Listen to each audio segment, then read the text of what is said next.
Hello guys. Hi people, hi good people. How are you people? Noli Tarving, how are you doing? Long time, how are you doing? Thank you, Smolly, Doreen, Belinda, Shiri Tari said, Manyoni, Chikora, Swimmer, Ched, yes, Swimmer, could say Kusim. Swimming by swim wakati wapiwa mafuta kwele. Not I want.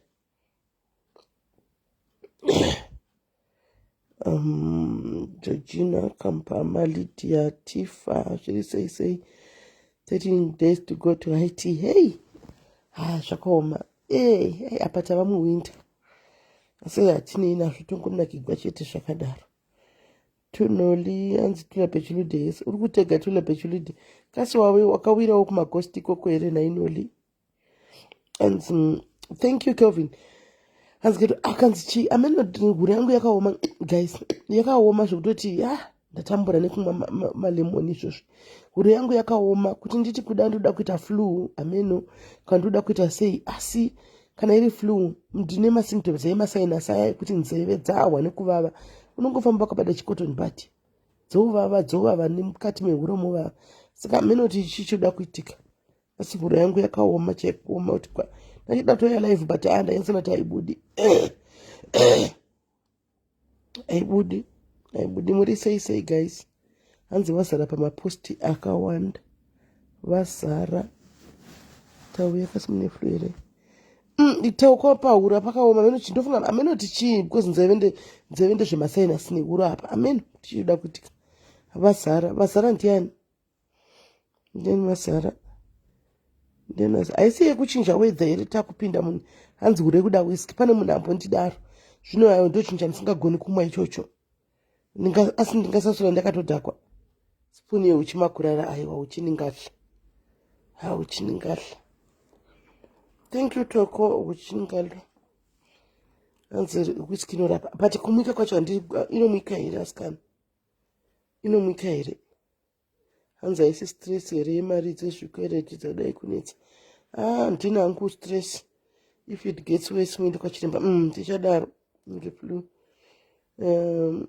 munopora sisi thank you we were talking about you just now kuti manyararisa lately MC Diaries kwakakuri kundifunga yakati kuda kuti wakamirira kuti undikwatanure kana ndaita live unondiposta MC Diaries daura chokwadi wakamirira kuti ndite live undikwatanure kaunondikanda kuchigurupu kwakoko unaondikanda kupeji rako here MC Diaries nai kundifunga here wadi kundivinga kuseri nai makoma muri boyero wakoma kuri right roko has just one glass ukutamba neglass here naidha utamba neglass anzi nasisile you need to warm up 2 tablespoons ipo pa whisky apa plus ndagara whisky cha handinangu whisky ndingazvirevera nema jagama inonzi chiyaga master whisky here ndakaona mine yaga master whisky here yaga master yacho ingi whisky here ndimwe hangu ichocho yaga master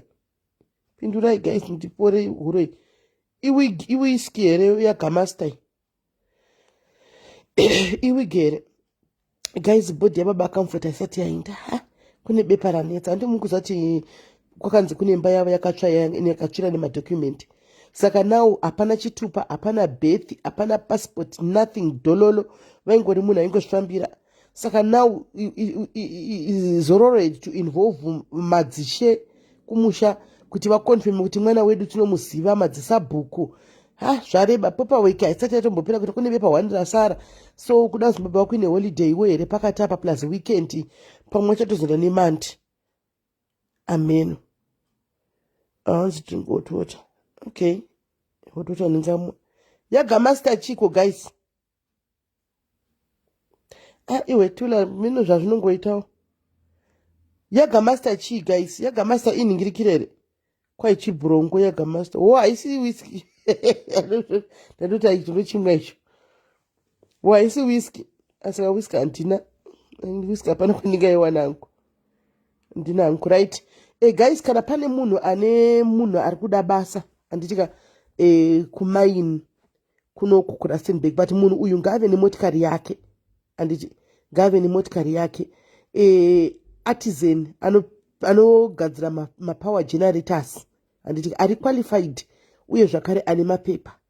Kana une murume wako, kana kuti uri murume uri comment section uri artisan uchigona kufixa mapower generators, anditika tikudawo munhu pamaini anditi uri qualified ubva wandibata kuseri wantoto manje whisky andina ndafunga kuti yaga master ndiri mubhodhoro ndafunga kuti whisky zve ikwayaisi inombodhalitwa nekweyo yaga master guys. Mune yaga master ndakaona munomba inodhalitwa nekwe ndimboizama karira isoti kuinda ndakakangamwa zvesoti nemvura inda ndakakangamwa zvesoti naimi taisvita tichikura kuna ndatokangama ne kanzi komai vai handizivi kuti vakazodii nokuti obviously bhodhi yavo haisina kuzoendeswa nezororo, saka I don't know kuti what happened.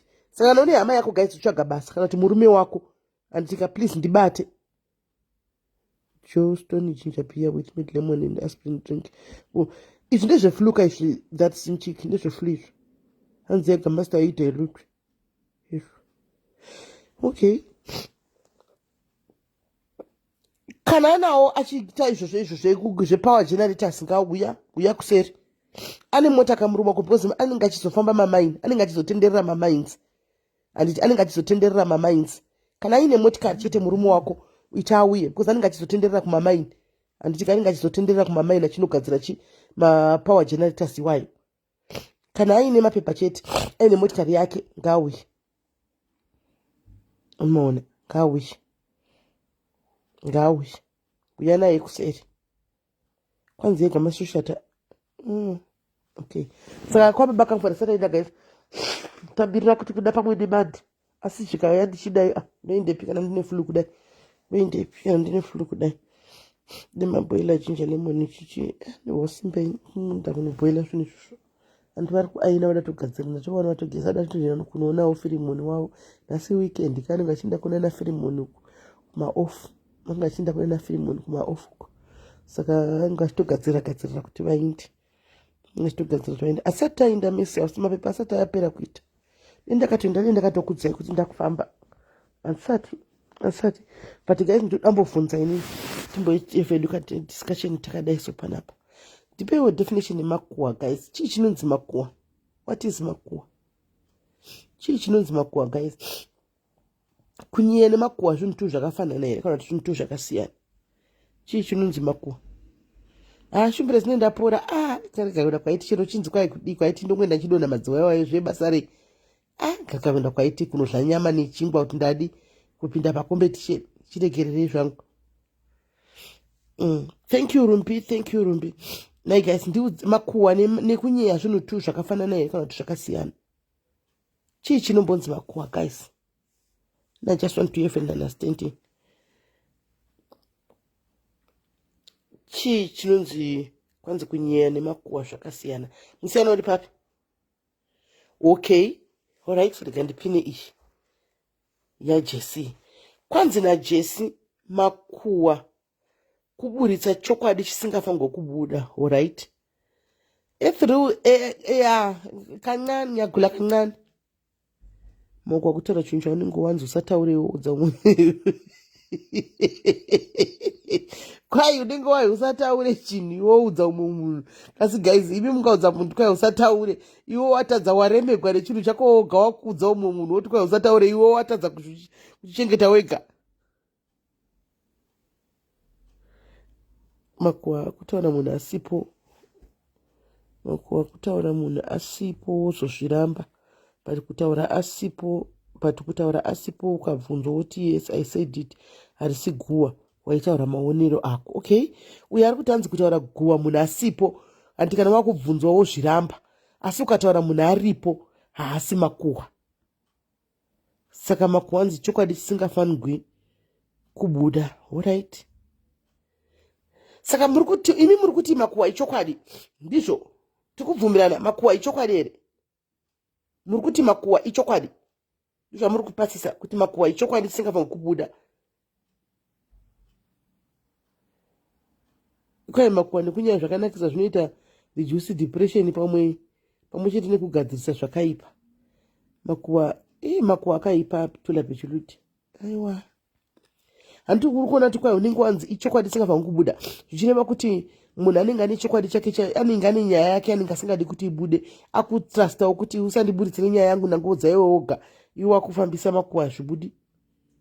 Makuwa inyaya dzekuhwa zvichingonzi ndawa. Okay, munhu anoremerwa kane kuwa, munhu anoremerwa. Makuwa kuhwakira woita kunyanya oita kuvaviwa to keep yourself in check without facts. Okay, makuwa ichokwadi chisingafanirwi kubuda. Makuwa can also be lies. Makuwa can be lies. True, makuwa can be lies. That one is true. Guwa kunyeya ukabvunzwa uramba, makuwa asipo kunyange chiri chokwadi. Alright, tiri kudzidza. Hai Phoebe, munin'ina wangu rega ndikutsiure pachiri pano. Arege ngokutsiurira kuseri, munin'ina wangu. Ngokutsiurira kuseri munin'ina wangu Phoebe, akubata kuseri. Makuwa can be nema kana kuti chokwadi, but munhu unenge uchitya kuti kunoudzwa munhu wavari kunyeya pafeya kwaiguwa to the quest. Asi ese makuwa echokwadi, ichokwadi endi munhu wese ane makuwa, amen, right? Asi ese ichokwadi. Nai ndida kubvunza guys, munhu wese ana makuwa here guys? Hamuna makuwa here guys? Hamunawo here guwa imi? Taura ichokwadi pamberi paMwari. Say the truth and shame the devil. Hamuna makuwa here imi guys? Ana ndapozi bati muri dzaka haipapo nepanonetsaka. Kana watoudza munhu usatombofuka iyi, usatomboudza munhu kuti kwanzi usazvitaure, because iwe watoremegwa pache zvako muridzi. Saka ungazogona kuti kuno mumwe munhu usandiburitsire nyaya yangu, guwa rangu, ini ndatombokuudza. Hazviiti. Hanzi Phoebe ngatsiurirwe pano tisi titsiurike. Haiwa, munin'ina wangu chamutsiura kuseri. Munhu wese ane makuwa ndochokwadi. Hakuna asingade makuwa. Both are no. Private and confidential is key to health relationship. Imagine in hospital organizations, your private life to third party. Yeah, very tricky papo. Guys, kwanzi na uyu, imagine waenda kuchipatara une condition yako yokuburitsira zvinhu. Zvimwe zvinhu zvinenge zvisingafaniri kuti zvibude, zvoburitswa because makuwa munhu wese anenge achita guwa. Munhu wese ari kukuta hapana asina makuwa simele, munhu wese anoremegwa. Zvino kana ndaudzwa kuti usaudze munhu, obvious ndotodawo kuoffload. Ipapo ishuwa unenge utodawo kuoffload. Kwai ndinoda kutodawo kuoffload. Papa chindinesa panyaya yemakuwa apa kuti guwa nekunyeya zvinhu tu zvakafanana here. Sei tichizoti guwa rakaipa, sei tichizoti amen, but ndawana answer at least. Ndawana answer. Tise tinawo makuwa anongoda kuziva ukuita naye. Okay, ini pafeya ndaremerwa neguwa ndinotaura ndega. Wataura neguwa rako unozviburitsira guwa rako. Munhu wese ane guwa but kunyewa ndokunorwadza chete. Munhu wese ane guwa asi rinoipa. Indona sekuti guys, munhu wese ane guwa ini tese tinawo makuwa. Asi kuti unenge wataura nemunhu ari wrong, plus yekuti kwai kana watongovhera wachama muromo wako guys uchiudza mumwe munhu anenge ari pasaidi, ugare watozviziva kuti chinogona kutongobuda. Mugare makazviziva guys. Ukatongoudza munhu ari pasaidi pako kuti ndakuudza chinhu changu chakati, utoziva kuti chinotozongobuda. Chero chakasabuda ipapo, chero chakaita 5 years guys, guwa rinotozongobuda chete because iguwa. Animaona? Taurirai pajekerere, usanyeya munhu unless you are jealous or hate the person. Okay, hanzi taurirai pajekerere, usanyeya munhu. Alright, pane papo pokuti ndine shamwari yangu ndinewewe anditika 3-2 iwo kana tindopinza topic mudariro kati wopinza topic nditenga kutaura andiona 3-2 tikungotaura nyaya 3-2 anditi saka poitwa sei munhu atiri kutaura hapo akuna munhu asingatauri asina guwa enda kuna munhu asinganyei guys ngataura ichokwadi pamberi pamwari munhu wese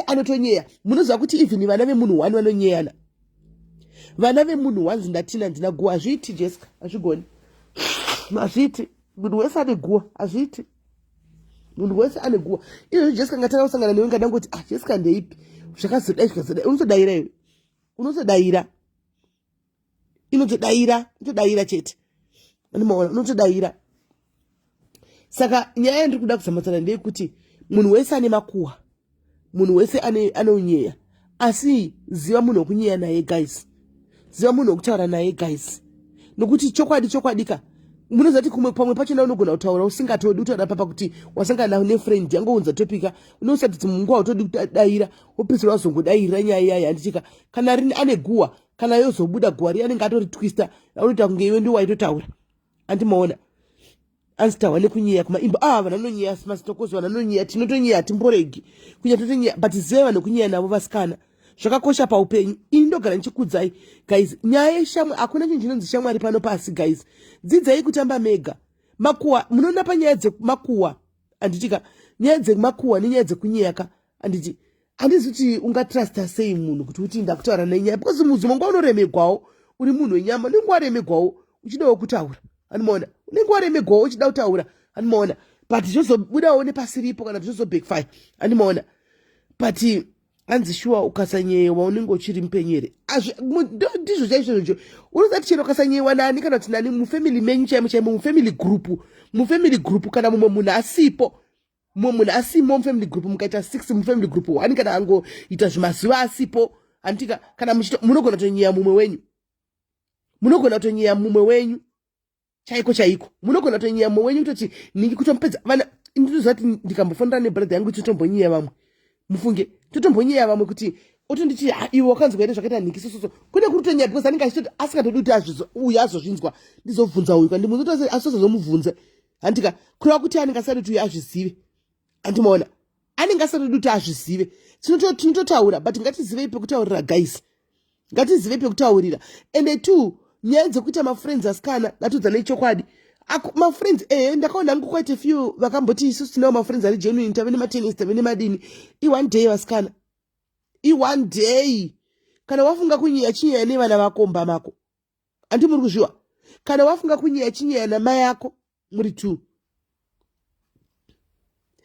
handichimaona murume wako cheche izvozvo kunyeya anotohlisa dzimwe because mukazokonana mangwana anozviburitsa azviburitse here asikana murume chechaichaichai wako mangwana letse manyeya mangwana mazorambana haafambira achinda kunozatainyaya kuti wakati zvakati anoda kunovaudza andimaona anogona kunovaudza andimazviona saka nyaya dzemafriends kaizika ini ndiri still insist pamadiaries panapa kuti nyaya dzemafriend ini hangu ndinozviramba ini handini ndinozviramba ndoda kukupai a very good typical example guys yangu inini guys ini handina shamwari kubva zvamakandiziva pasocial media apa nyaya dzamunongowa ndichingotaugwa everyday dzanongotukigwa daily nechingo yakatora murume womunhu akatora murume womunhu zingomwa iri toriziva iri rakatora murume womunhu iri zimbuya iri anomaona handidzo nyaya dzame muchingowa idzodzo ndikunyeba ndo dzinenge dzichingodzokorodzwa siku tatonoita neguyo igogo song iyoyo yatove anonzi mascratch handizvo here ndoda kungokuonesai chimwe chinhu 1 ndikunyepa here kubva pandakapinda pachigame ichi chekuinda paspotlight ichi nyaya yamunongoziva yamunonge muchingoona guyo guchimbwa everyday gwakuti gwave nemascratch iko zvino akatora murume womunhu ushu akadzingomwa iri ndodzega ndichi ndoda kukubvunzai guys do you think kuti handinawo mahiccups mupenyu do you think kuti handina mahiccups mupenyu ndinawo munozati nemhaka yenyaya dzangu dzisingabudi handina friend I don't have a friend ndakambokudzai ndikudzokorodza futi nasi handina friend ina handina chinhu chinonzi friend I don't have a friend. Andina. Saka whether ndapiswa zvakaita sei, ndatsva zvakaita sei, ndingatotry kutsvaga munhu wepa-social media wezera rangu kana wechikuru kwandiri mbijana. Ukunoti mufunge wakoma ndakaremerwa. Kwanzi even dangerous relatives mira tisvike ipapo. Ndakaremerwa wakoma, pane zvinhu zvakadai zvichiitika muupenyu hwangu. Andiona ndoshiya nemunhu uya. Roslyn zviri sei? Ndoshiya nemunhu uya. Zvopera. Andina shamwari yekuti inoti muchero mukabvunza andicheshe vanoshanda pano unoshandira panapo kuti makambowawo kana one day kuchinzi pari kuidzwa intercompagate apa kuti tokumbura kuona mai vepanapa pa ishamwari yangu kuti munoziva shamwari mai vari kuzoti handizivi. Andina friend guys. Saka whatever chinenge chaitoitika kwandiri guys chinotoitika ndiri one chinotongopera pasina achiziva.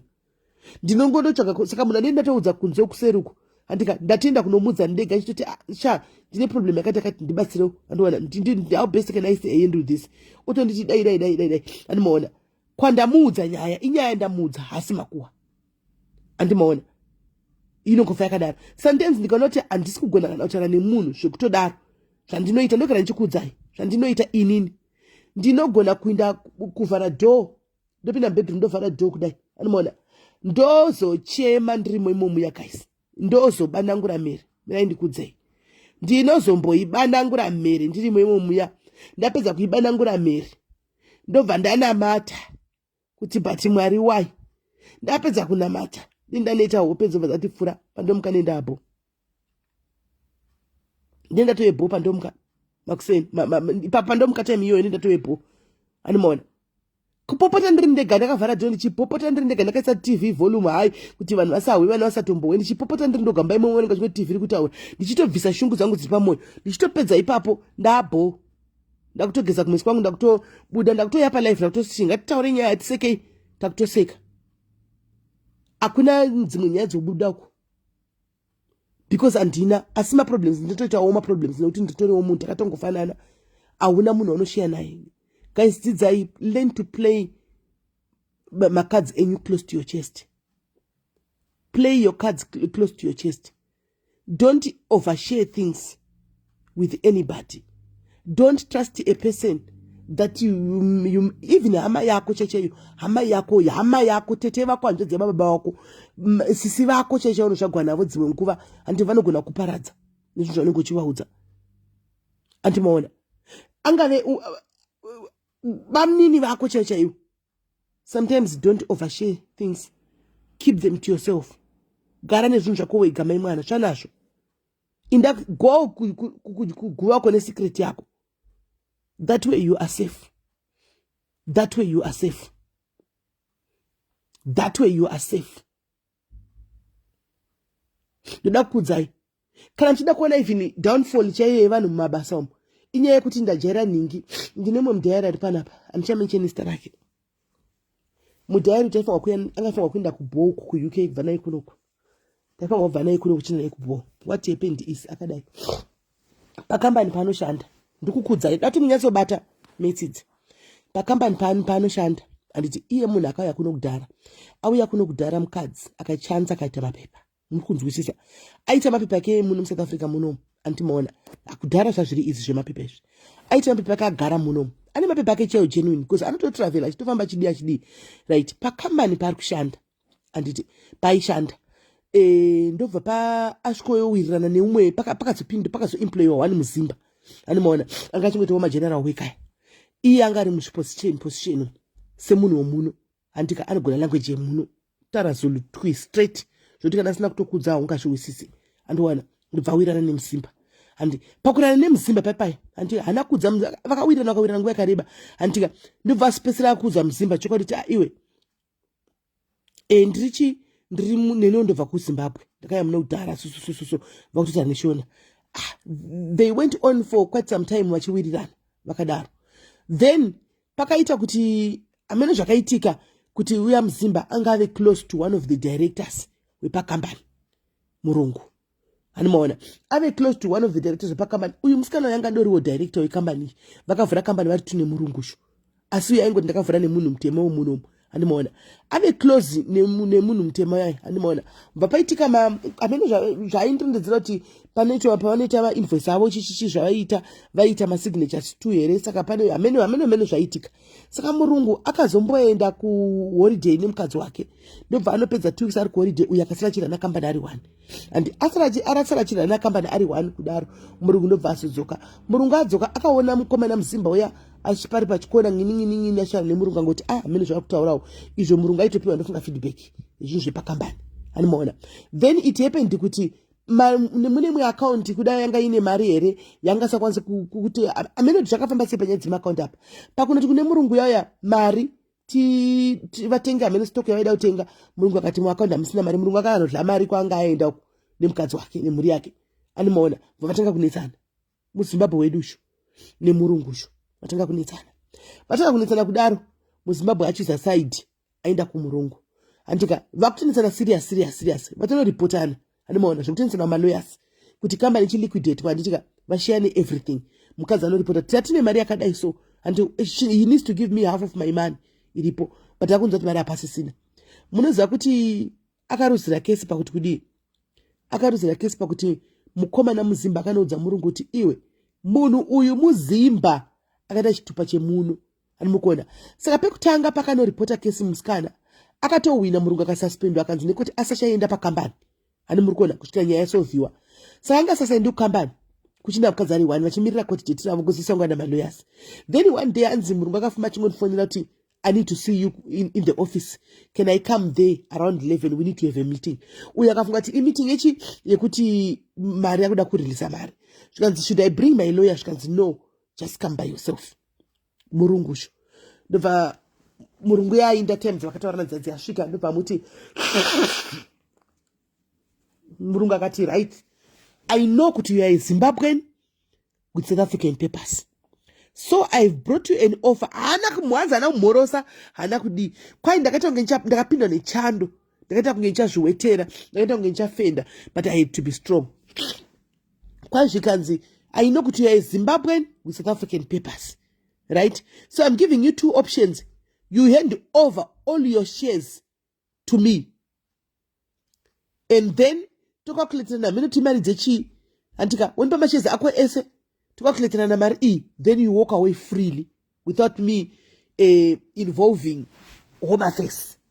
Kana kuti nokudedzera Home Affairs, it's up to you. Apiwa condition. Wediweka akabuda nzi murungu akabuda achidza muridzo akaisa maoko muhomwe. Kwai ndakabva nangoziva kuti nyaya yakabuda sei because munhu ndakanga ndaudza E1. Handimaona. Kwai ndakasanga agara pasi ndipo akandifonera akati SIS MELLY ndine situation panapa. Ndikati chi ndopakabvanisana ngurira nyaya ishi akati ndoita sei. Handimaona ndokumbirawo advice yenyu panapa. Ndoita sei, should I hand over kana ndidedzi kwa Home Affairs? Indobva ndamubvunza kuti mapepa wakamawana sei. Muri kunzwa? Ndobva ndoredzera kuti no mapepa ndakamawana so bvanisana ngurira. Ari legit, very legit everything. Handimaona ndinofamba chidini zvese bo. But munoziva kuti nezviri kuitika muSouth Africa nyaya haisi yakudhara. I think akandifonera na November October last year. Ndobva ndamuti chaona nenyaya dziri kuitika dzedhudhula nechichichika. I don't think it's wise kuti uite nharo nemunhu usho. Because munhu uyu akauya akati ndakudedza Home Affairs ikauya ichanoita go deeper. Ikaita go deeper zvinotozongobuda still. Ndobva ndamuti munhu akakutoresa chitupa ichi semaperezi ako ari kupi. Zvikanzi ndopane nyaya I don't know. Andowana because ndakatoreswa chi ndakangoitika imwe nyaya yekungoti munhu akamuitira Home Affairs nguva iyoyo mamhene vana mai vaibhadharwa kudhara vongoita mai vemunhu chichichi afichazivani kuti mai vari kupi. Andomaona patoipa ndikati asha I don't think it's worth it. Unozvikanganisira zvakawanda since mapepa ako ari legit. Iwo akauya kaita chikoro chako kana chikoro muno makosi zako kadi zvikaiswa mumaSouth African papers ako. Rather you walk away and you start afresh. Handiwana akarwadziwa mari akaluza. Munoziva mina ndikudzai nyaya iyi kana ari mukomenzation ada kuti Edha chakudzai achati Edha okudza nyaya yake ega. Ndobva zvanzi SIS MELLY company iyi takaishandira akabva takandironzera kuti tatisina kana bench takatanga tiri vanhu 3. Iye ndiye anga ne good relations nevanhu. Ndiye akanga akauya achiunza achigona basa pakambani. Pavakavhura kambani nemurungu uchu vachita half. Murungu anga ne equipment Animona, iyanga ne knowledge. Saka iye ndaenda field work. Achinotora ma customers. Achiapproacha ma company. Achiyachinyeresa ma company kuti. Ndiyakaunza ma clients. Pa company inzi company. Animona. Saka papa kunzi walk away ndipe macheza ako kuti murungu aite full ownership ye company. Iye obuda calculate mari chena amene opuwa change yake. Animashona. Ndikati it's worth it walk away yako. Mari yanga iripa I think it was about 4.3 million. Animona. Yanga iri mu account amene whatever. Ndikati walk away my sister, you don't want kuti udeport kwesebenzi and once wangodeport kupinda muno mkunonetsa unogona kutozopana zvachose. Animona. Ndobva atiteerera.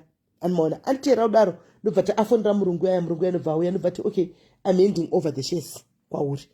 Andiona zvikanzi good decision nemurungu ya. Ndobva auya naloya wake murungu yaya ndobva ya asainisa aenda over mashares aya zvese. Nekuda kwemuZimbabwe ndobva aenda over mashares kumurungu yaya. Vapanzi pa calculate mose takabda nemari akapiwa mari pakutoma calculations andizogona kuchinatsanangura zvinhu zvekambani zvainitsanangurira pakati ma calculations akapiwa 19 rand makoresa vashanda 7 years 19 rand ndo mari yakapiwa 19 rand isingakwani 20 rand. No ID was OG bastokozo, but you remember unoziva kuti home affairs vanodiga deep wakaiwana sei wakazo zvinonetsa. Chokwadi chite nchekuti kana uri muZimbabwe une South African ID, you don't want these people kutambira mudhuze newe vachikuinvestigate. Ndo chokwadi chiripo. You don't want home affairs kuti vakuinvestigate. Ndo chokwadi chiripo. Right. Ndobva apuwa 19 rand ya. Ndobva akachema musiwo yakafona panapa. Munhu anogara ari active mucomment section. Akaita nguva asingaoneki mucomment section. Ndichimufonera hangu. Akachema akati Smelly. Lucky munhu anoita kameka side hustle ke business side. Mari yerent akamanage kuti akwanise kudi kuunganidza zvinhu but mona zvinoita veukama inzwa yekuti budhu yake vakamuti budhu yake vakamufonera vakati indanodzosera homa chitupa chokuhoma face inonosarenda kuhoma face avambokusungi just because unoda kuzotipinza tise patight go and surrender that. Akati ndikati usasarenda chino unochinja unosarenda don't surrender chitupa chako chiri authentic achisi chepasi pemuti chatsinga ndichekuchete vadi va investigate. Ayo iye hana kuwana nenzira iyoyo yaMandela mastokozo. You should be getting what I'm trying to say. Hana kuwana nenzira yekuti kwakanzi endai munotora ma-ID kana dei yanga akadaroka hataibvunzana izvozvo. Akaiwana zvokuiwana zvimwe zviya zvokuhoma affairs but iri original. Andiona saka zvinonetsa noti vanoinvestigate. Remember kuti vakapiwa ma-ID naMandela zvinenge zviri musystem. Mazita avanenge atori musystem. Iwo unowanikwa style arimo musystem but une ID. Antiona zvinonetsa iye akaiwana OG but unoto izvo zvakawana basa kunze kwenyika kune mwe country mwe nzvimboko basa rakadorona last week antimaona. Saka ipapo angatotanga paperwork kuti aende kuUK kuball ikoko achitoda kuenda kuball apa ndo pakabva paitika idzo nyanga dzisedzi ndobva ati anomugona zvaitika Smelly andichakwanisa kuti ndiende andichina mari ndapiwa 19 rand zvinhu zvatondomera. Angatoisa mapepa ake kuvisa takabva akasati abhadhara ake mbva ati andina ndichakwanisi ndobva withdraw back andichakwanisi nekuda kwemunhu muzimba animaona. Ndikati iwo haudzoseri chitupa you goita move on. Akabva azoapply yake mene pakaona advert izvozvo basa rake rakaita izvozvo ndobva awana basa kuMadagascar uko ndobva anofanira kunge achinda this next week kana kuti paramonth end here anofanira kutanga musi wa1 mene tarindarina apa but anofanira kutanga musi wa1 animukona. Ndosaka ndiri kuti sometimes we have to choose who we talk to about certain issues. And more 19 rand chaiyo akachema akaita mazuva achichema asingadyi ngati manje wakuda kutofa andiona hazvichatobetseri at least wamuendera over company haina kwainoenda mira uone haina kwainoenda inofa company iyoyo iwe tochimufuratira because zvaimurwadza company yaimurwadza but ndo zvakadodi zvakatoitika. Saka ndiri kuti choosai vanhu vekuudza nyaya dzenyu sometimes guys. Ndakambotaura panapa ndikati munhu wese apa pa 509 apa tine ma secrets. Munhu wese tine mamwe ma dark secrets aunaro iwewe rako rekuti you don't want anybody to know. Wakazviudza kuti ndinotofanaro ndega secret rangu andiona unotori naro then one day wafarisa wadhaka kana kuti wafarisa hameno waudza somebody else ungamuti usaudze munhu haungamutrust kuti akuchengetere secret rako iroro agare naro asingaudzi munhu. Hazviti anotoudza vanhu because iwe waremegwa wamuudza iye wamuudza vedu weudzai Mwari maproblems enyaya udzai Jehovha kana zvashaya zvanetsa kuti unodzani kana kuenda pamuti. Guys, find a nearby tree kana uchida kunyatsa nodurura. Enda pamuti unotaura kuti naiwe muti ndauya pano. Uchiona ndauya pano kudai ndakaremegwa. Ndenyaya dzangu dzandoda kuti ndikuturire pano nhasi. Ndoda kukuudza ndiwo unoti iye usaudze munhu muti. Unogona kuti muti zvandiri kuudza pana pausaudze munhu. Wodurura. Guys, it's allowed. Munona makambopinda mutano ukambona vamwe vanhu mukadzi akachena cheko chakanaka asachitaura ega. Mutano makambozviona. Aufine depression inga ndokudza masitoko zvinotaura nemuti. Makambona vakadzi mutano wakachena asachita unga kutaura ega kuti kana kuti ari kudrive mota achitaura ega mota. Oga unotaura ndataura ega. Motikari depression is real. Ari umwe anga achitobhodla ari one achitoburitsa. Kutoburitsa ari one. Indozviita ini guys. Kutaura ndoga chako chako kutovhara tondisa volume unotaka kutotaura ndoga uchiburitsa zvitori nani sometimes because mangwana hauna unoti stress yekuti ndakaudza ningi andi battery yaburitsa zvinhu zvangu anoona. 2 weta stress iyoyo weta stress je kuti it's not necessary. Hanzi ndochamba mu comment section I don't do friends. That's me Tariro, thank you. That's me. Ini kana ndabheka ndo yapano chendisina nyaya ndonga kuti ngatitaure chero nyaya chero ngani ndopa nongochamba ipo pano ndotouya pano baya life pattern rangu yataure nyaya friend cheche kuti one day ndogara ndine mimi makambonyewa uchinzi ndichiti mirai paya friend yangu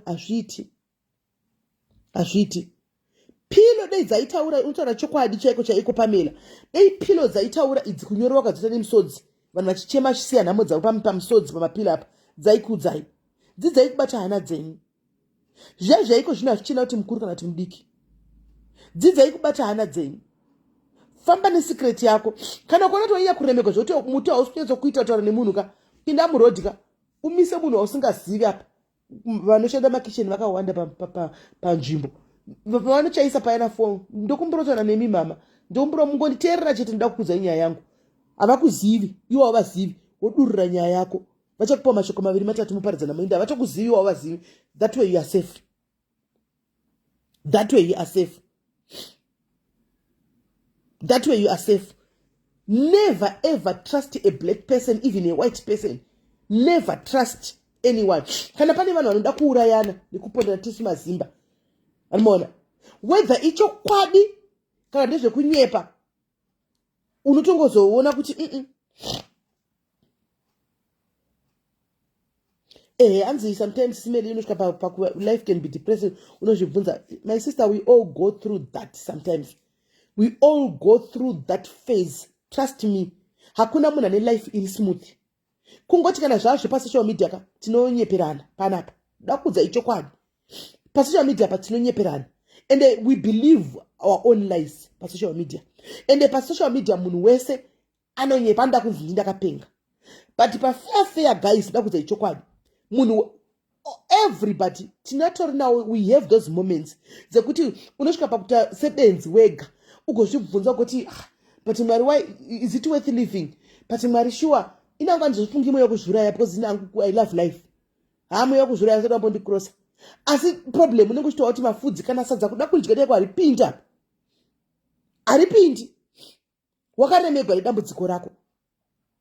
It's just that kuti maproblems anozosiyana pakuti vanhu vari paspotlight anobuda kunze ozara enyu munenge muchingoremekwa muchaya kuserutana SIS MELLY ndindizongoza dambudziko rako ndiri 1 hanimona hapana wandichaudza but deko kuti rinouya ronzi bvu apa vanhu vanoti naivedu wemunhu ndiani ko munhu kuti arifamba akatakura zvinhu izvi ari right here munhu ari sei ari mupenyu here ari kufamba here. Tinawo mamoments iwayo kuti life inodepressa zvokuti unotofunga kuti but God in the first place, why did you create us? Unovhunza mibvunzo isingabvunziki ugozvipindura zvimwe zvine mamwe maanza asingatoiti. Maproblems tinawo. Learn where to share your problems. Dzidzai kutamba mega guys, dzidzai kusangana kuma events. Moita zvepa event moseparate. Dzidzai kusangana kuparty. Moita zvekutamba baba harare paparty moseparate. Izvi zveningirikiri izvi munonyeba ini. Hakuna chinhu chinonzi hakuna chandatoona ini chandazoona pamapausha Mwari. Wani unogona kutofirira kuti ndikuda munhu wangu nemwoyo wangu wese, ndikuda shamwari yangu nemwoyo wangu wese. Unoona? But the other party it won't be the same.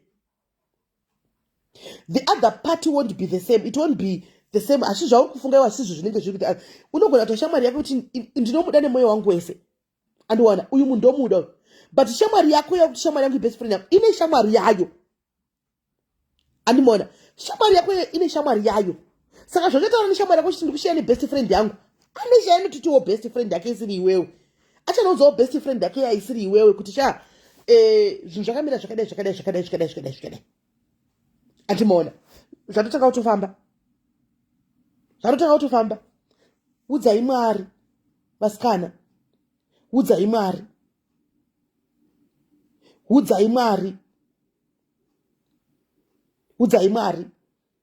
nokuti chokwadi munofa nemadepression munhu unenge wakaremegwa semunhu wenyama sometimes hauzivi kuti ndohendla sei nyaya ichi go and pfugama udze I know kuti sometimes kunamata kunotorema kana wakati nyatsokuremegwa chako kuti zvakanyatsokupresa kukaka chaiko even kuti mwari kushama muromo uchiti mwari ndauya kunotonetsa zvinotonetsa kuti ushame muromo unotopera kana nesimba ugona sekuti mwari ndikutaurirei navo because ndikumboenda through all these things havasi kuona here antimaona havasi kuona here saka nyaya idzi moral of the story is nyaya dzeshamwari dzika itai henyu asi zivai pekutaura muchigumira kune dzimwe shamwari dzekuti unotosvika pakutoudza shamwari yake kuti unoziva kuti baba veko wangu inini kana tiri mubedroom vanoita sei vanondichita staira yakadai vondishandurudza vozondidai ari kuudza shamwari yake isina murume animona ari kuudza shamwari yake isina murume vanondishandudza zvokuti shamwari zvandakati vanezona baba veko wangu ka hapakaipa what do you think kuti friend iyoyo chanoita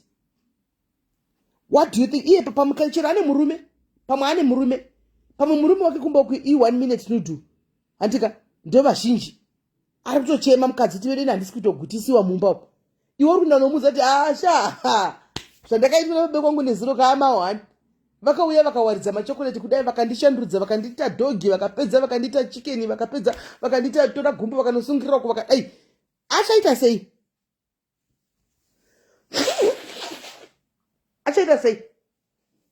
hadi kunovahawo here baba vako kwavo ndo pai pamunzwa uchinzi shamwari idana nemurume weshamwari audotonovanzwawo baba vavo kuti ini ndikufanira nzara bhuru wangu ari kudla nemudlandigere rega ndimbosvikapo vakurova shamwari chipeki ndiwo akandisa zvinhu ikoko kumuka makuseni hana yakatakura iyi yakalodha zvokuti unotodza unoti kunoidza nguvai kuti ndinde kunoudza bhuru wangu kuti madeko baba veko wangu pavakauya vakandivigira zibhanchi remaruva baba veko wangu is so much romantic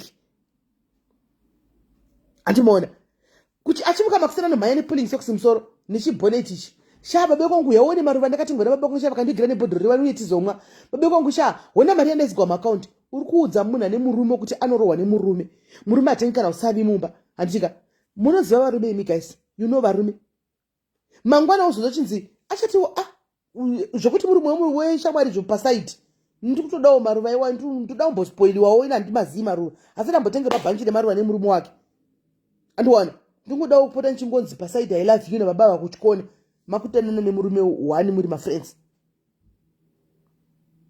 handisimaona hanzi I have witnessed my sister being betrayed. Yes, bvunzai vanozita pashamwari tichida kungoti heduka vana vabudi pachena bvunzai mashamwari shamwari dzakararana nemurume kuti zvakatangira papi vachida kudza ichokwadi ngavauya kudza ichokwadi zvakatanga pakudzana zvinhu zvemubedroom pakusave neline rekudzana zvinhu zvemubedroom ndopazvakatangira pakuti murume wako aushamwari yako inozonyengwa nemurume wako votodanana kubheki ko usingazvizivi ngavataure chokwadi varipo here vakambodanana guys uyai ndikuedhe apa uyai ndikuedhe mutudze pazvakatangira chepa kuti iwo wakangochiva murume weshamwari yako just like that nothing pasina pane zvakanga atoudzwa kuti vanobudisa bhegi chete kana kuti vanogona kushandira munhu pamwe panyama akandoda unozviwawo animaona kana varipo vakamboita chigemu ichi neshamwari akamborohwa chigemu nefriend fonai isai request apa ndikuedhe isai request ndikuedhe kana ari pakamborohwa chigemu nefriend isa request yoki hauna green button buda udzoke kana kuti fona pa 064 paya fona pa 064 antimaona ndopaunyasotoona kuti upenyu hwakamira sei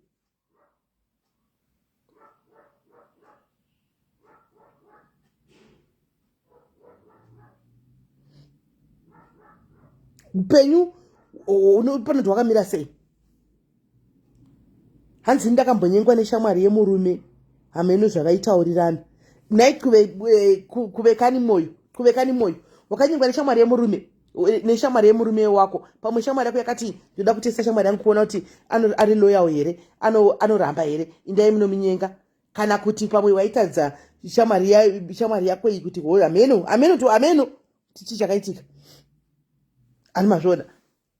Apana era ndabotudza pakambonyengegwa neshamwari yake murume wakambonyenga shamwari.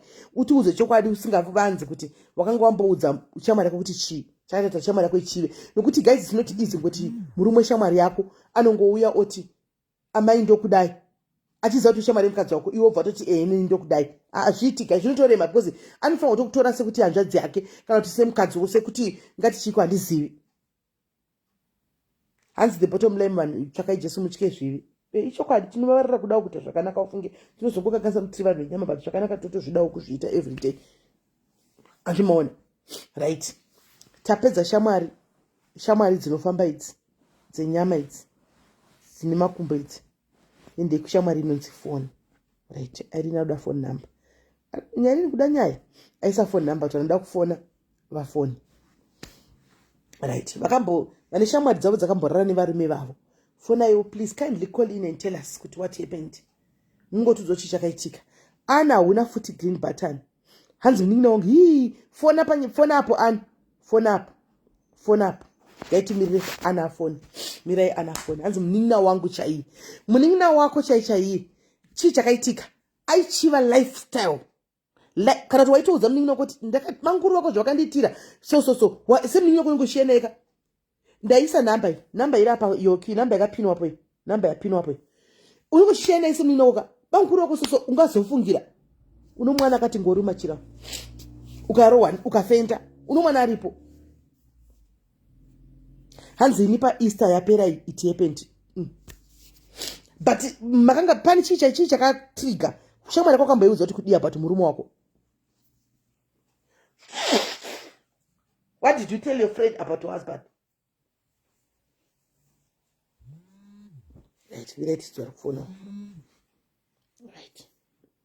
Hi, my sister. Hello, SIS MELLY Makadi. This is Eji Murise. Okay, and I have because I should have put it on. It's okay, yes.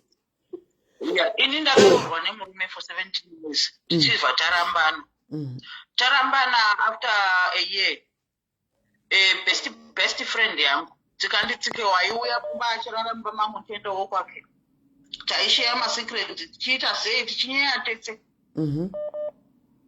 ndaiziva masecret ake achidziva angu akazoenda akazokomenta taramana nemurume after 1 year akati hande kune vamwe maningi madzibaba anonamatira vanhu kuno kuchanda tononamatirwa neiye akanga arambana nemurume wake kuti varume vedu vadzoke ini ndikati aiwa inini wangu hangu handichada nekuti akanochata nemwe mukadzi kumusha saka inini hangu handisi kuda. Saka taenda paya taenda paya ndamuperekedza sasawira akanamatirwa zvinhu zvake bhata zvina kuzoita. Saka akabva atanga kuti ende unodada stereki ko uchada kudzokera nemurume ndikati aiwa uyu akachata kauyu ini ndakanyorwa pachibhoyi asi mukadzi wakanochata naye kumusa akachata naye white wedding. Saka it's a big embarrassment kwandiri nevabereki vangu. Saka inini hangu vatandipowo wangu vachavimbi. Saka fundi after 1 year akabva atanga kutaura apa ndazowanira munhu wangu wandakazoti after a year ndadana nevamwe baba ida kundiruma asi handina kukasira kumuudza kuti pane munhu ari kuda kuvaka neni ndakabva ndanyarara mera kuti chakaita kundinyarara. Saka iye achibva atanga kuti ende unodada stereki newe kunetsa kunoita varume kuno kuchando. Saka zvinoona impotsi here kumusha ikoko ndikati aiwa muno chaiyo mwari vachaprofita muno kana ndichida. Akabva anoudza ndi ex-husband yangu zvese zvataitaura ndichitaura ndichema kwaari murume wangu azondidai anga asingandirove hake anga asingandiabhira azondidai nehanzaki vazondidai badai akazvitaura zvese. Saka iko zvinova akutodanana ko anti akaroora anti akachata here wenyu wangu anachata patakazorambana nemukadzi uyeyo after 6 months zvakakonana nemukadzi iyeyo. Kuita kwamwari uku ndina kana munhu yandaita hendi pamavhiri ndakachema ndikagrievha for a year zikapeya. Saka usawira uyu vakudanana. Ndine mwana wandakaunza kuno kuchando, my step daughter. Akutogara ikoko kumba ndakuda kuchinja nharaunda kuti ndiende kunogara nekunyara because vanhu vari kuzvitaura ko naiwe zvaanga ari best naiwe zvaanga ari best for 15 years ndichidya mundiro imwe chete ndikapinda mushopu ndomutengera dress ndichiziva size yake but ndakati not anymore handidi shamwari yangu vana vangu. Kana ndoenderwa zvamataura ndopinda bedroom ndochema ende ndisati ndakata foni ndine testimony. Ndandagara munomu tumati tisingashandi mhepo dzakangovhuvhuta chibva ndangodza kuti sina basa. Muri kuzviziva imimi kuti kuri kuuya maNS8 ari kuuya kuchando kuno kuuya kuzoshanda kune demand yemaNS8 handiti. Can you believe ndagara 2 months handisi kushanda ndakangonzi mahours ako hatina. Ndachingonyengetera ndingonamata 2 months dzese izvozvi pamasinga live ndabva ndafonerwa zvikanzi takuwanira basa. Mwari vakanaka my sister, mwari vakanaka. Ndichingotuna live yenyu ndichibva ndangoona pakanzi phone us now takuwanira basa. Ibasa riri permanent rekuti ndiita bhukurapa ndega padhuze nepamba handichatsvaga kure. Mwari vakanaka my sister. Aiwa, thank God. Chandinokurudzira vanhu, Mwari hambokurasa, vanhu vanokurasa. Ndinokurasa. Asichema kuna munhu chete. Havatombokurasa, hanzi God is love. Asi munhu love unopera yemunhu kana kuti anouya nelove yekunyepedzera. Saka ngatikoshesei kumadhira tega. Ndatenda hangu. Thank you my sister. I wish you all the best in your new job.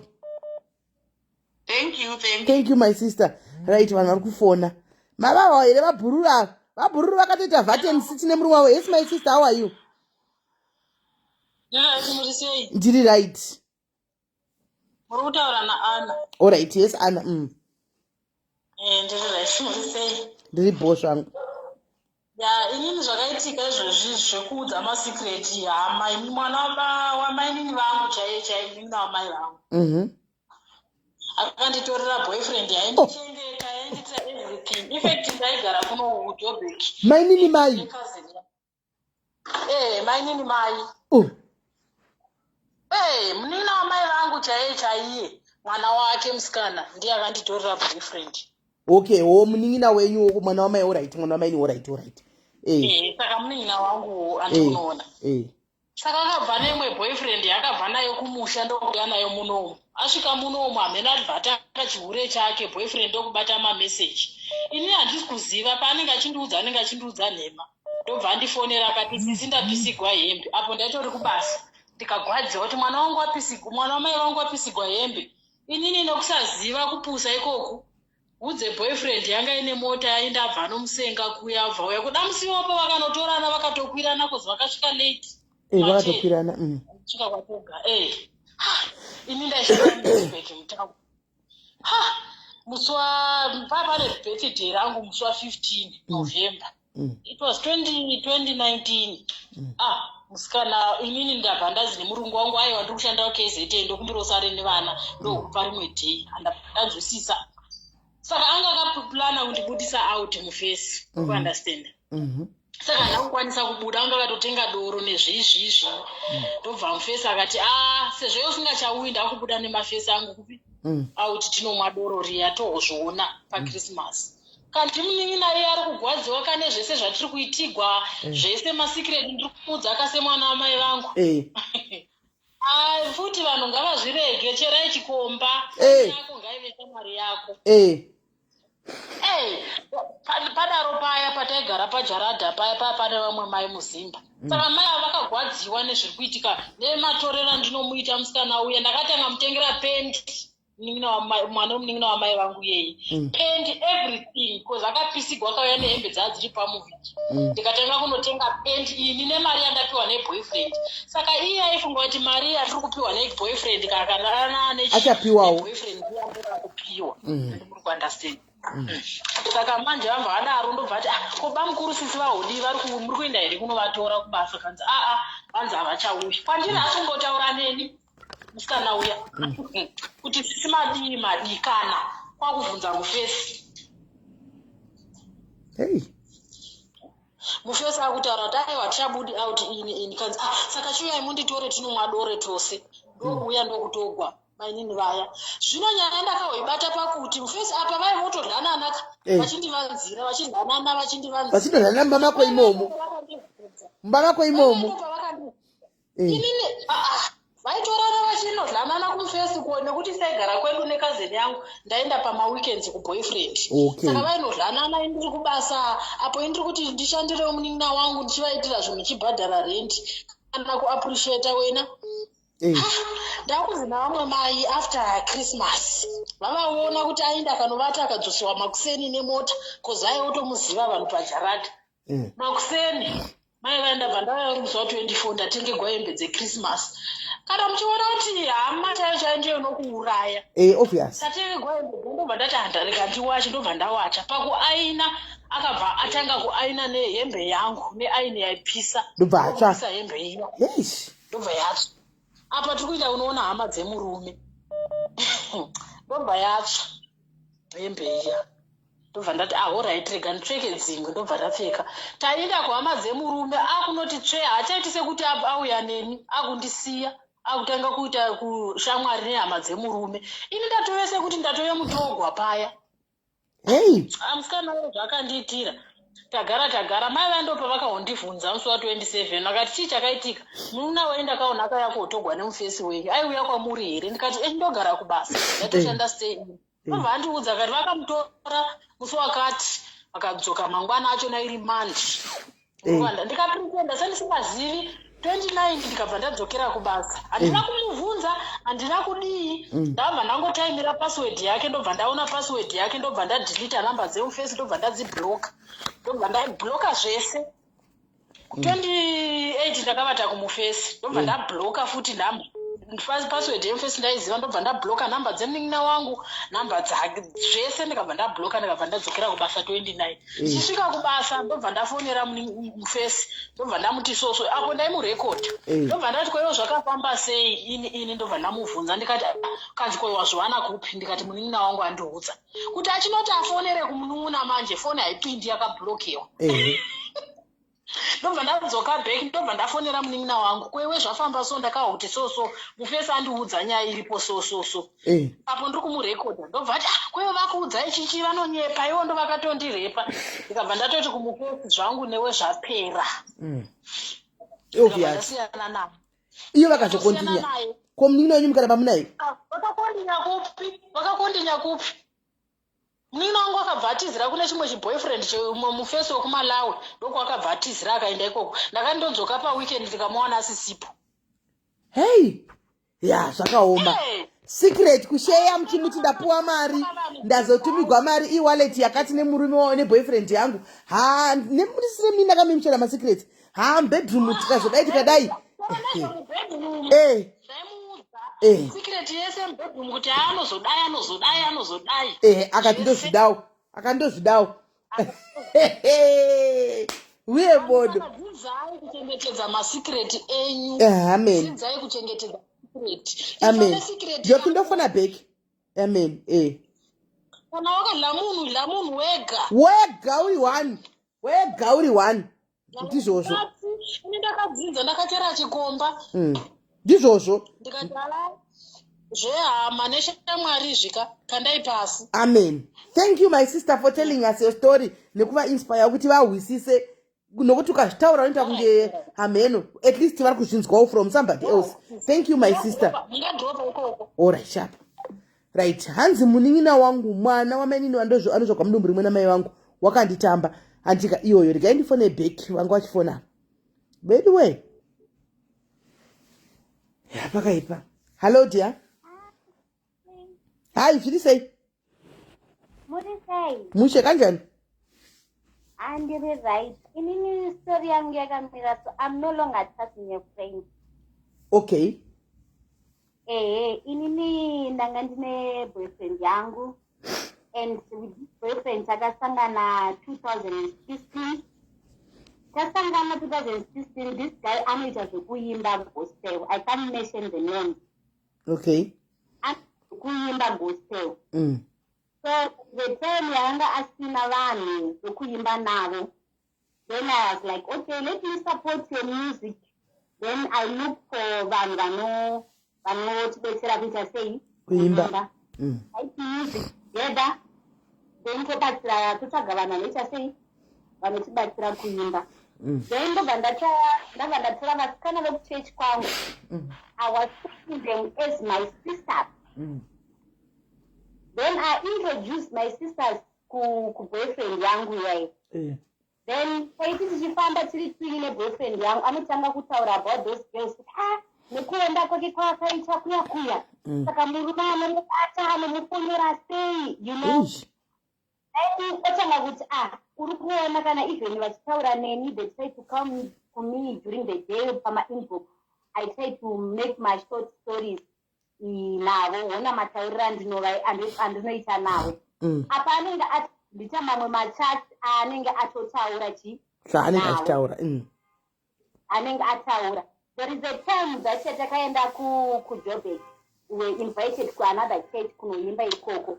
Ndobva taenda.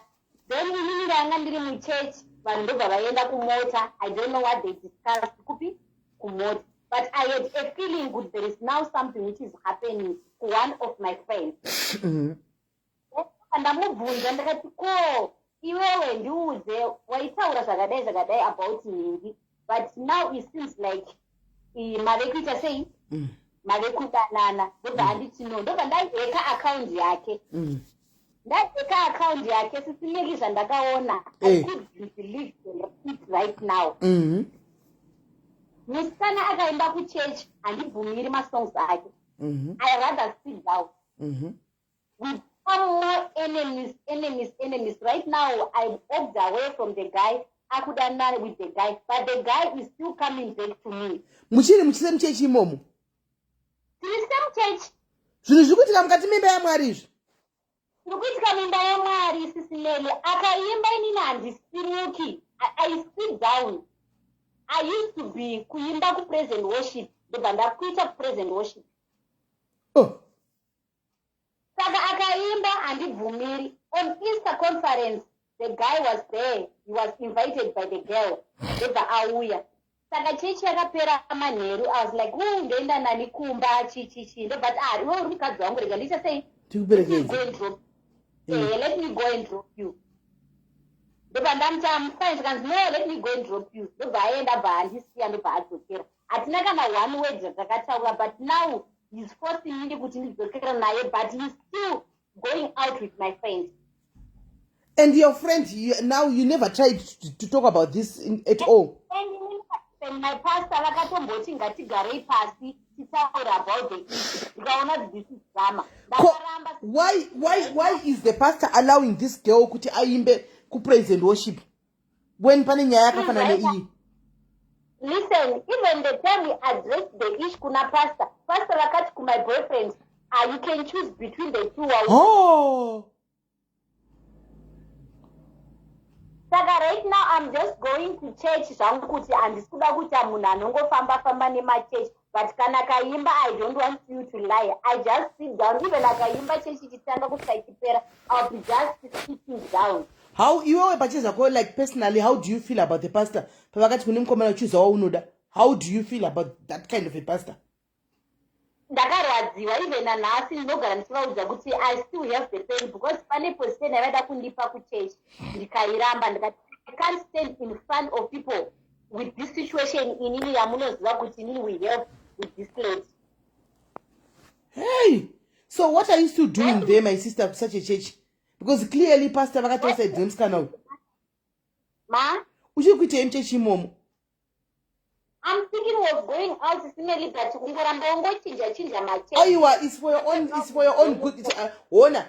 ndikandikudze chokwadi chisina kuchuga coating uri kungoenda kuchechi kunoperekedza vamwe kunoita bench sit ako ausisiri kuenda chechi kunonamata Mwari because uri kungoenda chechi kunoti wajaira kuenda kuchechi the moment anokopinda muchechi muyamuyaka une bitterness yemusikana uyu uchingomuona antika uchingomuona mwoyo wako unotsemuka nepakati andiona une hatred wakutoti zvanoimba ndidaire muimba yaMwari munonzi showanai rudo, show each other love, forgive one another. You are failing to forgive it. So why are you, and the person thing that is still blocking you from forgiving it is because you still see a chimba every day. So the best, if you want to forgive this, move away, go to another church. It's for your own sanity and for your own good.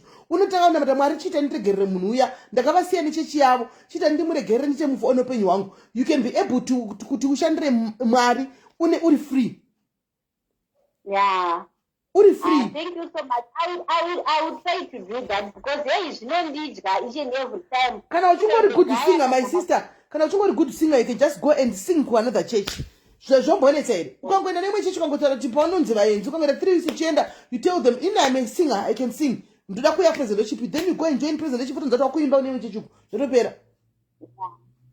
Okay, Sis Melly. Hey, all right, my sister. Tell my father kuti Shamari, I trust you. Even if you go out with your boyfriend in Shamari, I have learned. Don't do that, guys.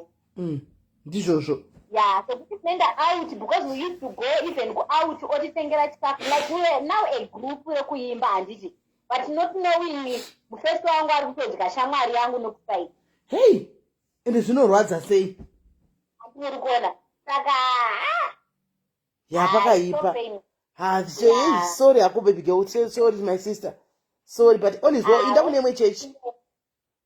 All right, my sister. Hands up about Pinya Mazao, my pastor at Surian. Obvious. Remember some other to go to Kudi. Remember some other Buddha to good church. Marino Zodi. You know, we are saying, Mary. Right, I'm not going to find no more dog and got your phone and got your phone direct number. You can call back now. And Spangopa or Paka woman. I think influence about a man. I mean, and Mashona. Hey, guys, handy machines worker. Shamari akaona vachindisa kuchikwiridzwa mota chotengwa chikafu vachidia kati uyu musikana apindo yagere bush antika chimota chichiuya achipinda muchimota haane mota mufesi akapesera ndotodawo kutengerwawo zvinhu izvozvo akapesera hada saka mafriends aya guys hakuna chinonzi friend kune anonzi ma-accomplices ndo atinawo ma-accomplices. You guys, we are accomplices tese tinosangana panapa totaura nyaya dzedu toseka tofara totukana topedza mumwe nomuenda kwake ma-accomplices zvokuti tsikanditsikewo unowana shamwari neshamwari kutangwa chachinjana bhurugwa remukati chaiko kutangwa chachinjana bhurugwa repasi kuti uyo akapedza kupfeka kuti kurura wambondipawo handimaona huri ushamwari ihwohwo kupfekedzana hembe kuchinjana hembe mawigaya anochinjanwa zvese vanochinjana mai mwana kuchaunge hamheno vari mafriends mai mwanaka one day munosvika pakutozochinjana nevarume chaiko munosvika pakuchinjana nevarume mugare makazvizwa nokuti mukangoziva kuti varume havana matyira mukangoziva izvo zvinokubatsirai kuti varume havana matyira haambozezi kusvitsa shoko ini zvinozombondinetsa asi asikana ini zvinombondinetsa ivo vanhu vechirume ava kana ari mucomment section ngavambotidahira naimi guys zviri easy kungoti kungonyenga munhu udai utonokurura bhurugwa rako kukurura bhurugwa chinhu chiri nyore here asikana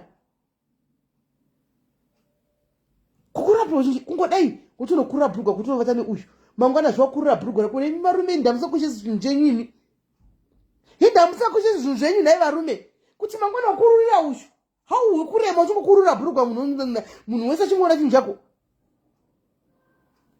munhu wese musikana wese achingoona chinhu chako hauhwi kunyara hamuhwi kuomegwa nazvo so kuti mangwana usvikapa wakurura bhurugwa mangwana waenda pana uyu wakurura bhurugwa mangwana ada kune shamwari yamedhemu wavakurira bhurugwa varume vanombozoshamisa guys haiwa kana vidiyo haiwa varume kana vasikana hai nepai varume vanokachida kutokwira vanhu nepai vanhu vanengada tokwira chako varume naimi vakamboitwa sei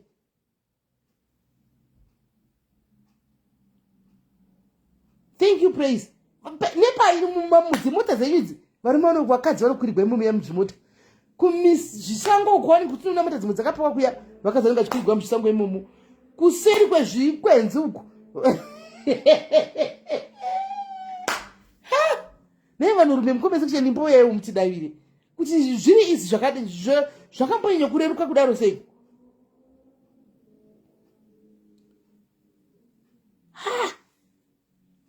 pose imi munozviziva mucomment section mimi vamwe venyu makakwirigwa mumota iyi vamwe venyu makakwirigwa mumota iyi mimozviziva mumota imomo mota yekumba unotokururira bhurugwa rake imomota kari kutimbotora avarume anopedza pavo hallo dia hello sismeri ndikupedza kuda kufana newhatsapp but ndiri kuramba palive andina asi kuwhatsapp kwacho wandiona yes kuwhatsapp muriko but ndikupedza kufana iri kuramba hairambi isa hai ndikufonere bheki but ndofana ngachifona pane umwe fona izvozvo fona izvozvo varume kuseri kwezvikwezi vanhurume gaizika asi mwari ka ndofana kuona kuti mwari wezvinhu zvanongotisikira so mwari sei makasika varume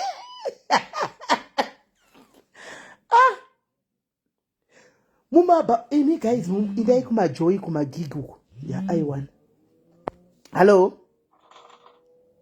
yazoita ini ndaidangotaura nyaya yangu panyaya iyi sisimeli yamuri kutaura iri palife inini handizoti idhimoni kana kuti chii but ndanga ndakarorwa nemurume indototi pamwe ishavi because chinhu chake ichi wamushawira mupanda akakutoumisa zveshuwa because chinhu chake ichi kaichi ndo type yetoti chiona ambuya chinogona kumirira because ndakamushayira pake even now kuti munhu ex yangu titori nevana but nomboziva kuti ukacherechedza so kana kuti ukambotarisa mamwe mararamiro anabete kana kuti zvandakambopindana nazvo nemurume unokushoti changa chiri chiiko kana kuti chii because it seems like achiri akadaro murume wandakanga ndinaye ndakasvika pastage yekusaita shamwari yekugara ndiri ndega oro kuita munhu wekuti anopinda mumba mangu ari munhu wemukadzi ndaitotya because ainyenga kubva kuhama sisimeli munoziva kuti zvinhu zvinotosekesa ndinotozviseka nawo but panguva yacho iyoyo soka unotoshaya kuti kochi because ndakasvika panguva yekuti handichaita shamwari dzechikadzi achinyenga ainyenga kubva kuhama kusvika kumashamwari kubva kuhama dzangu inini kusvika kumashamwari ukatocherechedza munhu yekutoti angaine richiva even kuhama kana kuvakadzi even vehama dzake chaivo saka ndiri kuti ranga riri dhimoni kuti ranga riri chii ndine imwe time yandakambosvika pakuti ndakamushaudha ndaona mameseji foni yemwana wehanzvadzi yake like cousin sister yake ndiye anga ine mwana musikana yeye ndakaona meseji yandisina kugutsikana naye kuti ari kuda kuedza kupfimba hanzvadzi here kana kuti ari hanzi ndinongonzwa kumwe kukuda so apa muzukuru mwana wecousin sister apa mwana ye ndaigara naye akuita zvekuti sekuru muchimbo yemuzukuru ndozvaangaoda ndakarwadziwa at the same time ndakamushaudha ndikati iwewe chero ndikakusiyira mwana because festival yedu yanga yatoti kurei chero patakakusiyana anga atone mazima ndikati kana uchiona mwana wesister yako umutaurira zvakadai so watimao ndikakusiyai mega muri panapa nevana nekuti mwana uyu mwana wandaigara naye ko ndikazokusiyai mega nevana kusanganisira newedu chaiwa takaita tese ucharepa chero mwana ende ndakamushaudha chero ndisina mbobvunzwa kuti akamborepa machero but ndakamutsva kuti you are a rapist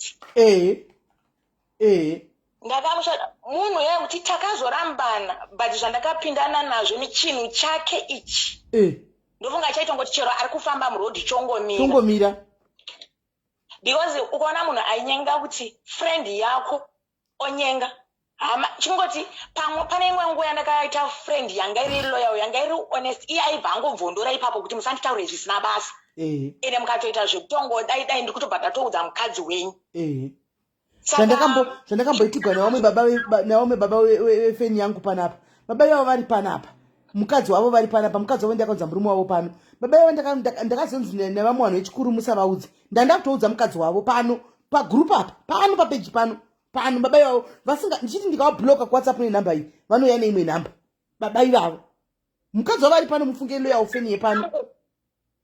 Friend yangu aingototaura kuti inini ndinokusekerera ndinoita sei nekuti ndinokoshesa shamwari yangu, otherwise kungoda kuita mistake. And aibva atoti chero akada kutaura naye akazozva musataurire pasi, taurisai kuti munhu wese azvinzwe. And ukada kungoita mistake yekuti mada kundidaidai ndobva ndatozvitaura. SIS MELLY munoziva kuti unotsenga kuzvitaura nedzimwe nguva but kwawakabva so ukakucherechedza dzimwe nguva you ask yourself kuti ko ndaimbogarirei, chii chandaimboshingira kana wazobuda mazviri. Ex yangu iyo yakasvika pakuzodanana namainini vangu, ndingati ndiambuya kwaari. Ndiambuya mainini wamai ndiambuya. Ndiambuya kwaari, yanga cousin sister yamama wangu muniyeye.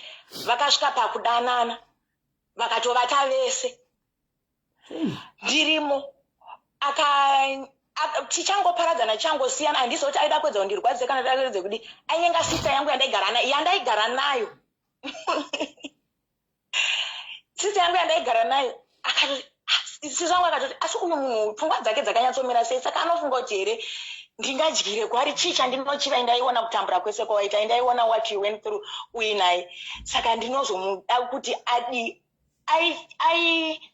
aiaproacha sister yangu nemari, aitora situation yatanga tinayo mazayo because munhu vanhu muchangosiyana zvinhu zvisina kubalansa chichi obva saka ndikavaendera kana kuti ndine mari vanogona kuita sei kuvhuma, vanogona kuvhuma because vanhu vachiri kutotambura zvinhu zvavo vasati zvanyatsoita mushe.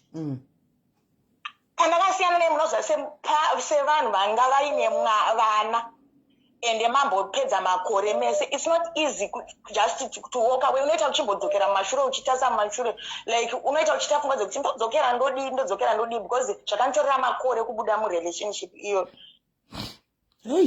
Munhu yakutoti aifamba takasiyana obva afamba achinditaura kuti aifambi zvakazozvakati, abva ikoko obva uya achindinyengerera. Ndaimboita pfungwa dzekuti dziya ndidzokere ndodini kuda kwevana, unenge wakuita sei, zvinhu hazvisi kunyatsokufambira.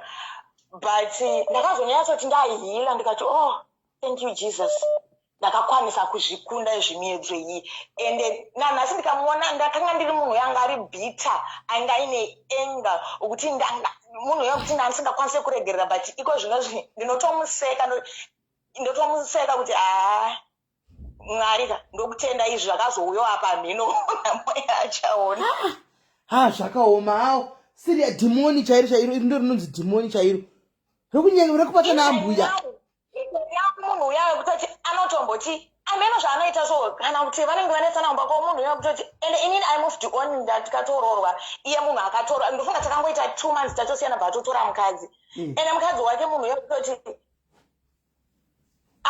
aimbochema kwandiri mukadzi uchi kuti ndaneta, ndikabudza kuti because pakutanga unozwa kana vanhu vachidanana vachiita se anenge achiona kunge nini ndiri muvengi murelationship yake because panga paine vana ende ndinenge ndichida support yevana, saka ndichitaura naye. Saka mukadzi wepamwe aitoona kunge nini ndikuda kudzoka kumurume wake, ndikamudza kuti iwe murume wayo asati wamuziva. Akazoti akupindana nezvaanga kupindana nazvo mukadzi mheno kwankuri kuti mwana mudiki futi ndichimukombeya nemaeji edu nemurume yeye mwana mudiki.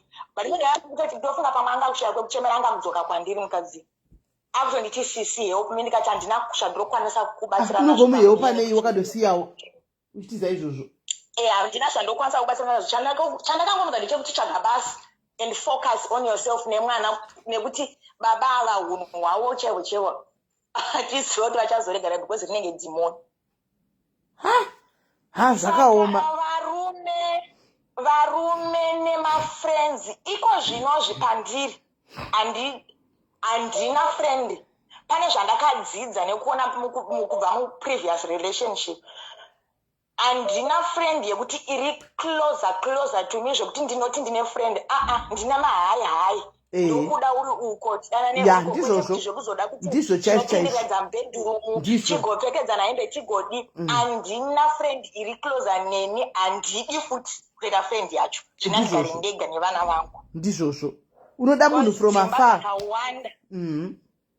Dzimba dzakawanda dzakaparadzwa nenyaya yekuti unenge uchiti uri kuchema kushamwari uri kutaurira shamwari maproblems ako ese not knowing kuti friend yairi kutraya kuda kugadzirisa iwewo mamistakes ako futi chipinda mumba mako ndizvozvo and ivo varume futi vari paipe pavanena kutaura nemafriends edu vanonoti nyeya futi saka mukuti nyeya vacha mafriend yangu achatsigira ndokumutanga kuudzana kutaurirana pafoni izvo zvazoitirwe kuti friend yangu inini itaure nemurume wangu pafoni ndopakubva mukudanana ndopanopa vanototangira pakuflata pafoni zvozoenda kusvika vakutozoonana behind your back. Sisi Melly ndakapindirwa mumba nemunhu aiuya mba mangu achibika sadza muri kunzwa angaine murume ndechailoja pamba pamwe chete kuZimbabwe angaine murume chisiloja pamba pamwe chete saka mumba make mamune problem infact anga sina stove indine stove yemagetsi aiuya mba mangu obika sadza ndobva ndandine nhumbu yemwana wechitu ndobva ndaenda kunosununguka mwana kuhospital ndobva asara nepamba akauya akabika sadza mumba mangu pakubika sadza mumba mangu kana baba vanga varipo kusvika vararana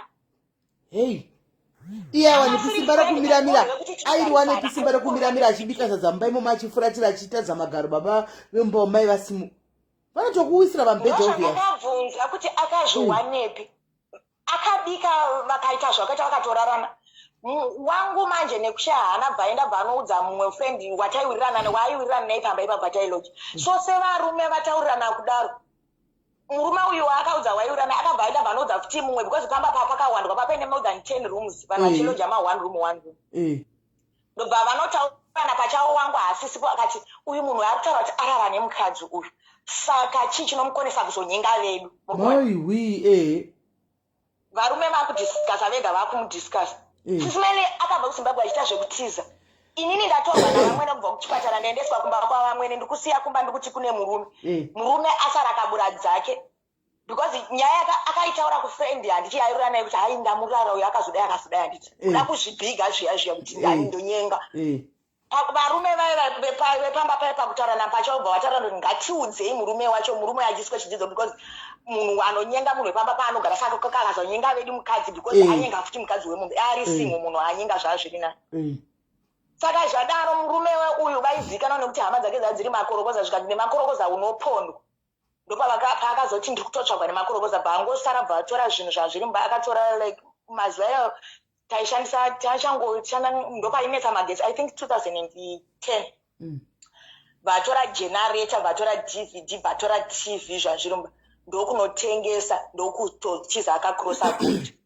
apa ini ndine mucheche ndiri kwamwene handisi kuzoti chii chiri kuitika kumba wozosara wonzwa saka izvi zvekuti munhu anopindiridza mumba mako kana mubedroom mako kana chii kana kuudza zvemunhu zvemubedroom ndazorova 180 ndazoigarira ndazoroveswa chii Sisi Melly takadzidza chidzidzo stereki ndakadzidza ende handina friend yekuti achauya kwandiri mazuva ane ogoti ndiri friend yaningi handidi ende handidi munhu ngaatotambira kuri amen because ndakatozvidza kuti ndava izvezvizvi ndiri musecond marriage but ndine maboundaries zvokuti kana munhu akahura ngaahure ikoko asawa nechinoblema chekuti munhu aizoyamba mangu munhu aizodii huranai ikokoko but muri far from me ndizvozvo right thank you very much munin'ina wangu wagona vanhu vazive waitako vanhu vazive chako kuti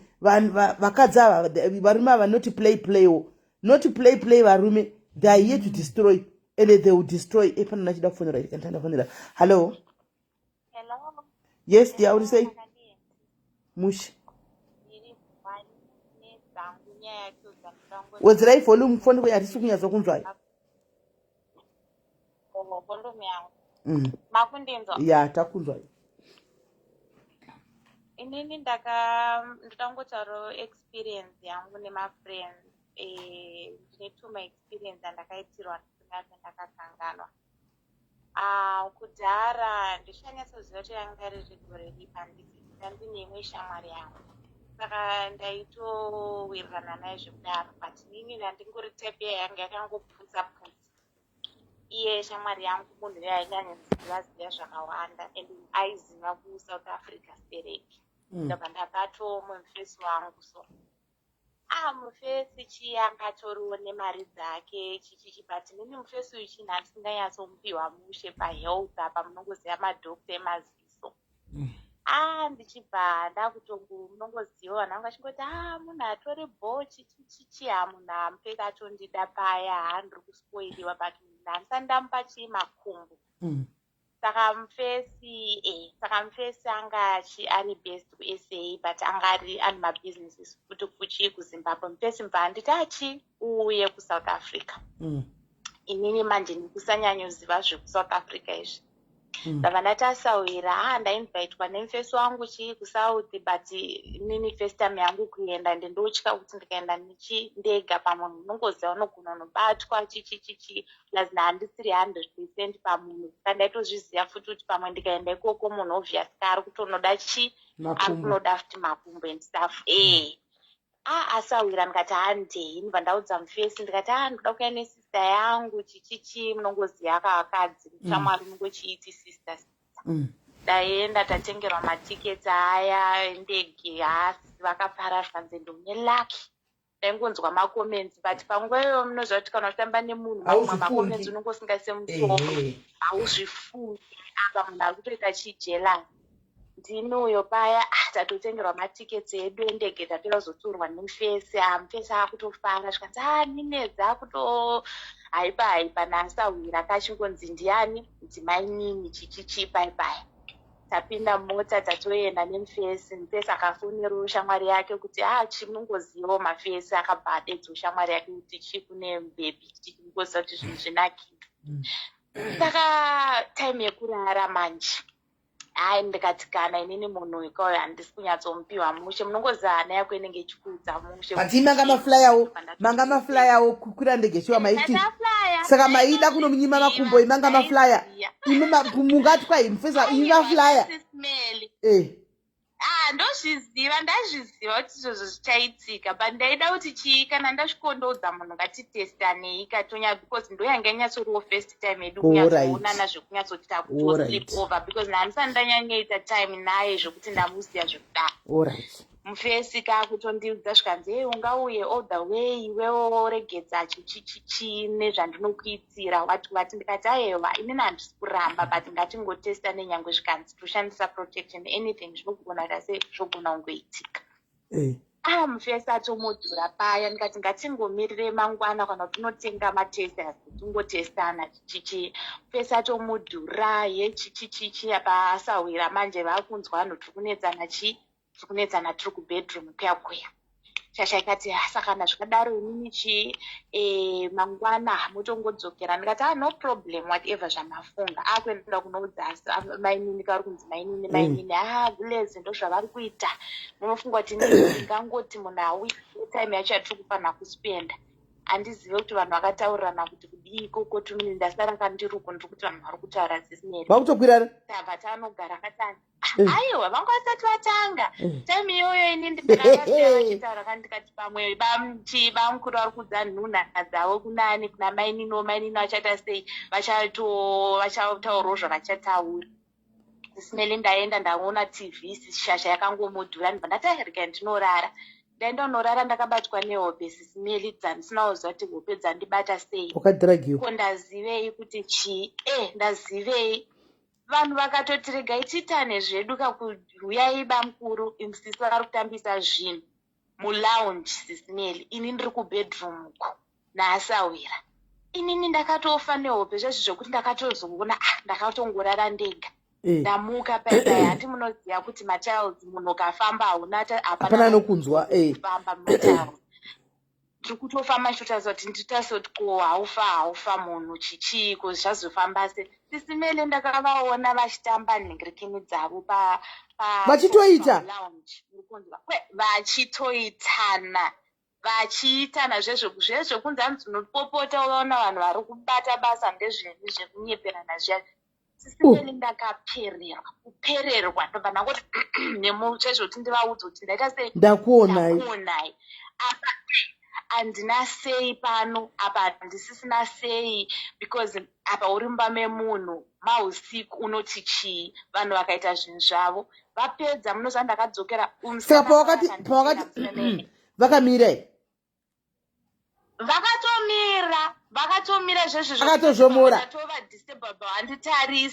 vawanditarisa indibva ndatawoka weka ndikati ndichateerwa kana ndinzi kana chii akatosara akakontinya vakasara vakapedzerana chii ndopapa mwakasara vakakontinya ndoda kuti Amanda kwauri ikokoko kwawakanzwa bata wane chirwere handisi kushora vanhu but ndakukudze nyaya yangu yakazoenda nako Sis Melly saka mira toda tichiri papatiyo yapa toda nyatsokuisisa apa waita walk away vasara vapedzisa wanovatawiga bedroom kusvika kuseni handina kurara kurara dzakazomboya here hope because pakazoitika ndopekuti chinda vapedza zvakaita uyo akauya kwandiri zvikanzi handina kuziva kuti ndichakuitira zvinhu zvakadaro ndivo vatouya kwandiri vakandibata-bata munoziva munhu akabatwa nemhosva anoda kudefendawo ndopandakazorealiza kuti asawira wangu waita zvechihure munoziva ini ndandisinganyatsozive munhu but she was very close to me vanhu vaititi takafanana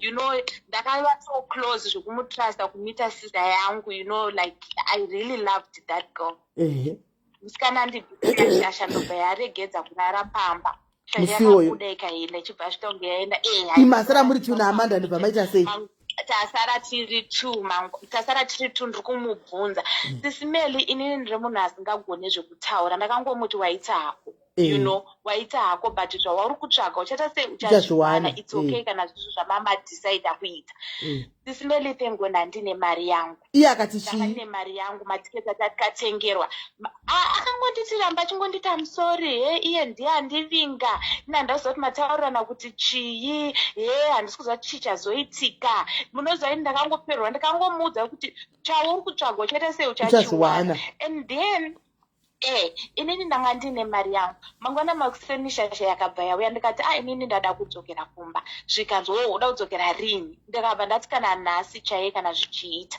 zvikanzi kana uchida kuenda it's okay ndinokutengera tiketi udzokerako it's okay kana uda kuenda but mainini vari kuzara kuno ndakati it's okay kana zvizvo zvamada ndo zvandakaitwa Sis Melly ndikatengerwa tiketi rangu Amanda akasara ende ndotozviziva kuti uripo uri kundinzwa ndini wacho ndikutozvitaura aripo padiaries Amanda ko wakaitei naiwe ko Amanda unoitei Amanda unoitei kukudzai live Sis Melly ndakatengerwa tiketi ndikadzokera just like that saka Amanda akapiwa chigwere nemukomana uyu here vakatosara vanhu vakatozodanana Sis Melly because shamwari dzake dzakatoya dzikazondiudza kuti ko chii chakaitika atoudza vanhu kuti akapusa akapata anomuwana kupi murume anomutengera maflight tickets murume anomuitira shopping oramba kupa munhu makumbo isusu titori available tikutsvaga varume tichivashaya inini Sis Melly ndandaona munhu nemaziso zvezvekuti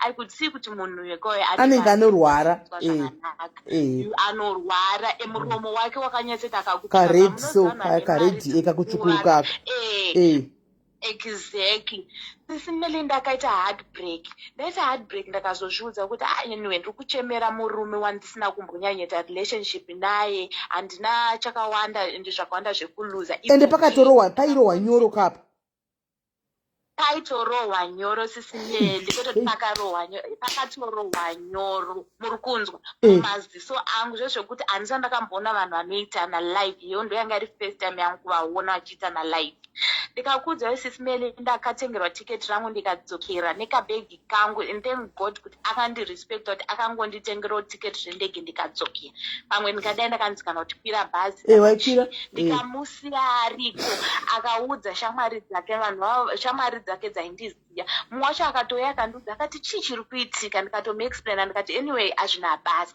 nekufamba kwenguva Sis Melly iyo machechi emapapaya ndaendowo kati achingoendoka kumachechi chechu Sis Melly guess who I saw the same person murume uyu achirwara Sis Melly akaita kunonzi kupera auya kuchechi kwapapa kuita anamatirwe tikaita eye contact Sis Melly ndakamerera kupindwa nechando wakaenda kunomumhorosa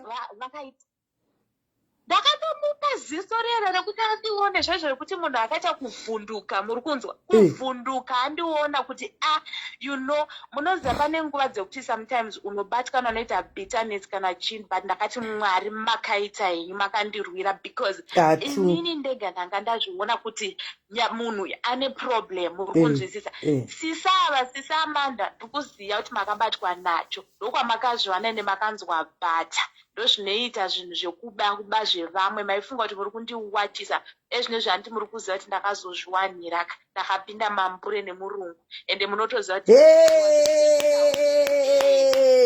yes muri kunzwa Simeli ndakawachiswa nasisava Simeli ndakuti handei tese ndozviziva kuti ndakadzidza from that kuti haungotore shamwari uchiudza because dzimwe nguva vakadzi tinoita excitement yekuti ukatirwa chinhu nemufesi haugoni kuzvichengeta unongochingoda kutoudza munhu kuti vedu zvinhu zvandiri kuitirwa Simeli ndichipiwa mari US ma1000 ayo zvezvekuvhunduka mari kuti maive baba vave vachiinvesta vachiti pauchauya ndichasvikokuita zvinogara zvakadaro but ndakaramba Simeli ndofunga yanga iri yekuda kundirwadzisa kuti ndakutorera munhu ende mugoona nditi akafonera shamwari yake kuti auye kuzona mainini shamwari iyoyo yakaenda ndakaenda enda handizive kuti akaenderei sisavana kufarira munhu wangu aigirwa zvezvekuti voka muri kuhukwa apa havana kufarira vakadai vova baba ivava handizodanga asina kuona kuti munhu ari kurwara here kana kuti chii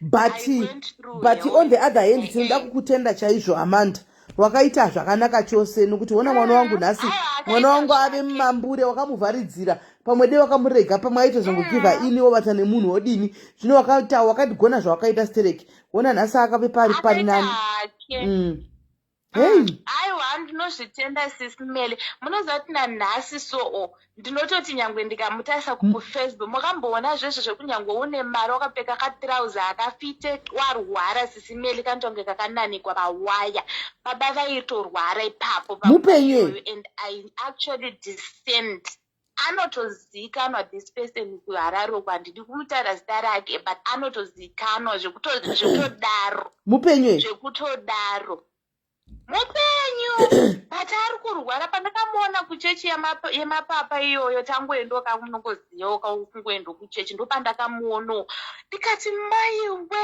zvekutorakidza kuti munhu angatouyo kana kupeya laini asi time iyoyo aigara kuno kuSouth Africa aigara kuSouth Africa angatori nemapartments kuSouth Africa nekuZimbabwe munhu anitori nemari yake Simeli ndofunga yaitoti wachingomutaura zita kuti watu vamwe vakanyengewa vagozoramba wachingotaura zita ndinokupa hinti yemunhu tipe hinti aiva ari nhengrikini inonzi chivave mapromota waOliver Mtukudzi iyeye wachona Simeli asi still zita remusikana handimbofa ndakaregedza kutaura Amanda anonzi Amanda aniko Amanda wakaitirwa zvako pasofa mami makazorwa ndikoko makatondivhurira ndikoko Amanda iye anoshandisa kuti Amanda paFacebook ameno kuti anoshandisa nditomboswera ndichimufollowa kana kutsvaga nezvake Simeli but ndinozviziva kuti aripo panapa padhayari mudzimu waAmanda wakapusa shuwa mudzimu wake wakafuratira chaiko wako wakasimba wakanokurambidza wake unopinda nyoro unopinda nyoro Simeli makamboona pepe pekuti unotasa munhu yasoona kuti imari munhu ari kunhuhwirira zvake but munhu ikoyo haiwa anenge ari kurwara mwoyo wangu ukaramba Simeli wakaramba ndaizviziva kuti aigona kutonobvunza izvo zvekuti makumbo because bhudhi wangu ainvest ndaizviziva kuti achikunobvunza makumbo but ndakati kana inini totoda tanga tatombotestwa tambovhenekwa ropa imi muri kubvunza kuti promota ndiani verengai comment section umu vari kutoziva vari kunyora mucomment section kuti ende ichokwadi nhinga agwara tari verengai mucomment section umu verengai mucomment section umu muone angatori promota anotopeka tumaheti twaOliver munomuziva mukanomutsvaga ndiye iye vanoda kutsvaga chii muri kuudziwa mucomment section umu matoudziwa wani nekuZimbabwe pamagara mamuziva vaite baba vari kutozvirwarira vakatopera. Ini ndaiva ndatoti ndapinda sisimeli parare kapa parare pane competition parare pane competition ukati ndopindawo pagirls detonaziva apa ndiwane kumhanyawo nezvimota zviri kuita mwasikana parare apa. Ndaitoudzwa zvese because ndaitoona ndatofamba naye because munhu aigona kungoyo basa kwangondisira kana 1,500 baby uzoitawo upkeep ndoyandichipikwa ndochinzwi ndichipiwa mari zvinhu zvese ndaingotonda zviwanira munhu wangu shinzika takatosiyana nemukadzi nechichichi uchiti ndazviwanira but you mwoyo wangu waindiudza kuti sisi mari muri kuida zvenyasi nyatsobvetai munhu murwere uyu munhu murwere. Mwoyo wangu aidiudza kuti munhu akaita kanenge kagrayish but munoziva kuti mari chaiyo inokublinda. Inino nekuzoudza ana asawira akasawira wangu ndakapinda vangu vakutoona kuti masamba achinja. Masamba anga achinja zveshuwa kanzi une laki ende une laki shamwari. Unozomuwana kupi murume anokupa mari mukoro uno. Chese chandapuhwa chese chandaitirwa asawira ndichivaudza because ndatakadaka kufanana face vanhu vachiti muri chii muri masisters.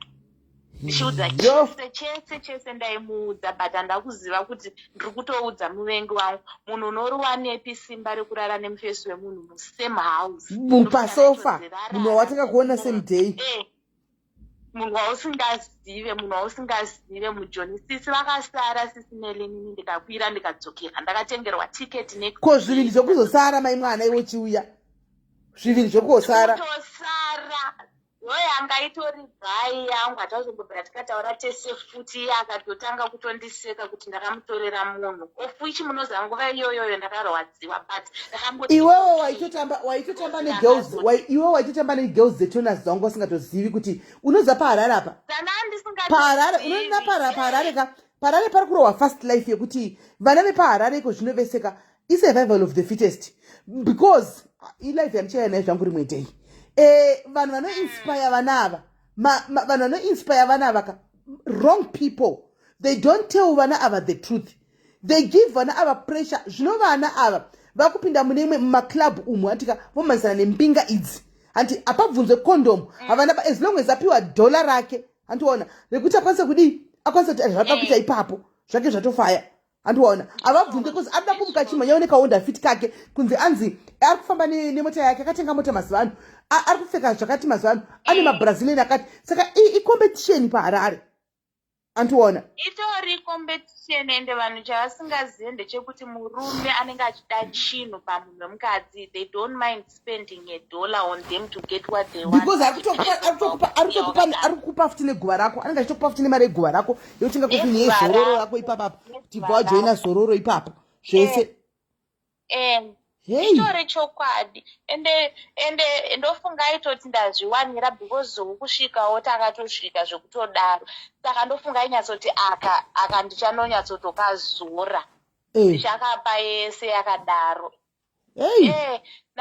ane utsinye anotozvirwarira ndakazomuona papasisimeli kwapapa uku akapera zvekurakidza kuti munhu auya kuzotondamatirwa ari muprayer line akagariswa kuvip ndakanyatsomupa direct contact yekuti anyatsoona kuti ane utsinye munhu aida kutokunyudza ane utsinye aitori neutsinye saka ivo sisi ava ndakatozonzwa naivo semumashamwari avo kuti variko vari kutozvirwariro vakutomwawo saka ndikoko sisi takatobudawo kuzimbabwe kudhara isu tatone life yedu mwari ndo zvavanoita takachengeta mwari ndo zvavanoita vanosimudza marombe kubva kuguruva asi watozvengeswa watofunga kuti wawachiswa asi wanzvengeswa because nguva iyo ndakati ndakagara mundege ndichidzokera munoziva zvekuti unoti ukafema unofemereka kuti nehasha zvese nekubatikana kuti chokwadi munhu wandakabva naye atosara wateta ende unokwira ndege yacho uchita dzungu kufunga kuti saka izvi vari kuitana saka izvi vari kuitei saka izvi unenge une dzungu vai mwana frendi yako kusara mubama wabuda iwe yakatondiperera time torera time kuti zvibude musoro mangu ndakavaona vachinyatsoitana pasofa sisimeli pasofa murume mukuru akanyatsogarira musikana iye ndikakosora kuti ndivaudza kuti ndakuonai Akagona ungadi wakagarirwa uriwe. Akagona agarira ikoko ringadi wakagarira uriwe wakazozwa zvisikahwani. Akatogona regai akazodza ikoko. Ha! Zvakaoma. Thank you munini wangu waita basa. Tinotenda munini. Thank you munini wangu ikanditora ari kufona uyu. Zvakaoma. Imi. Hello caller. Hello SIS MELLY, how are you? I'm good and how are you? I'm good. Mutaura Shona. Chaiko. Hey SIS MELLY, hey, pane issue yandafonera uko muri. Okay. There's a post that you posted something like 2 hours ago about a game. Anga achitaura achiti this lady yakandivhara mari yangu something. Ipi yacho takawanda kamadmin ndiro usati ndeipi ndiro tapostwa nenyika kuti nomwe munhu. Ya maposta ino vanhu vakapfeka gauni anga ari pamushana. Oh Yeah, that girl zvakaitika ndezvekuti ndakataura naye inini handiti. Musikana ye.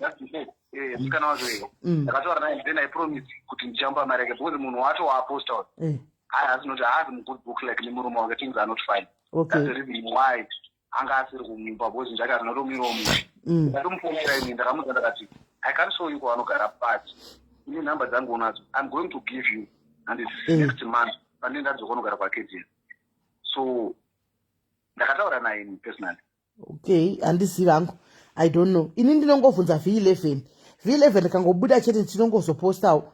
Nani munhu tongokuti tipe V11 saka rabudawo V11 Joshua bva tangoposta saka inini chibatai musikana mutaure naye handimoona mumupe mari yacho kana munayo. Right now hatikwanisa kunzwanana just because iye akatsamwa nemaemotion muruona. Saka apa ini matindidi apa nzadzi handachikumbira kuti mudelete post. Zvinouya rudawo mari yake ini ndiri pakati kanzvadzi handisi kutora saidhi romunhu handikuzivi mose asi uya rudawo mari yake. But mari yake ari kuita kaba ndizvo ndataura ndichiti inini ndakataura naye ndakamutora kuti iyo man next month takatomita agreement yekuti anditi paunoenda kudrobek you might change. So apa ndo ndatomufonera ndakamubvunza iye anga achingopopo ndakati how come wazonoposta usina kudzoka kwandiri ndiri ini ndandakataura ndichakupa. Ndichataura ndiri palive ndichataura naye kana ndapedza musikana cho ndowati anoti kudi then totangira ipapo. Shut. Vanhu vechikwereti bhatarai kana makupostwa hamudi kupostwa futi. Nhasi vanhu vangu vandaposta vezvikwereti 3 vose vapuwa mari dzavo padiaries. Imi kana mapuwa mari dzenyu nanhu vanenge vachikwetera mundipowo yedrink iko zvinoona ndiri kugwara pahuro pana pafulu kundibata yekuchinja weather tapinda muwinter hamunitengeri made lemon but mari munenge mabhadhagwa mari dzenyu. 3 people nhasi ndakaposta pavapuwa mari dzavo tichidzura maposti pamunodzoka muchitidzurai maposti iko zvinoda kubhadharisai ndida kubhadharisai pamunodzoka muchiti manhikiri ndoda kubhadharisai ndichidzurai posti ndinoti tangwa ndipa mari yangu. Sure 3 puwa mari yose 3 sure morega kunditengera grandpa munhu wakaita sei madiaries. Mina ndimbofonerawo ngachitofona.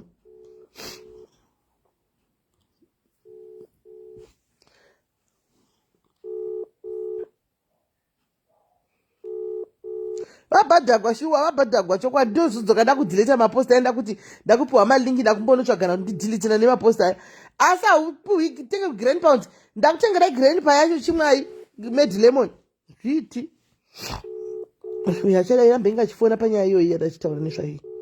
Right, tichazoiona nyaya yacho kana tapedza.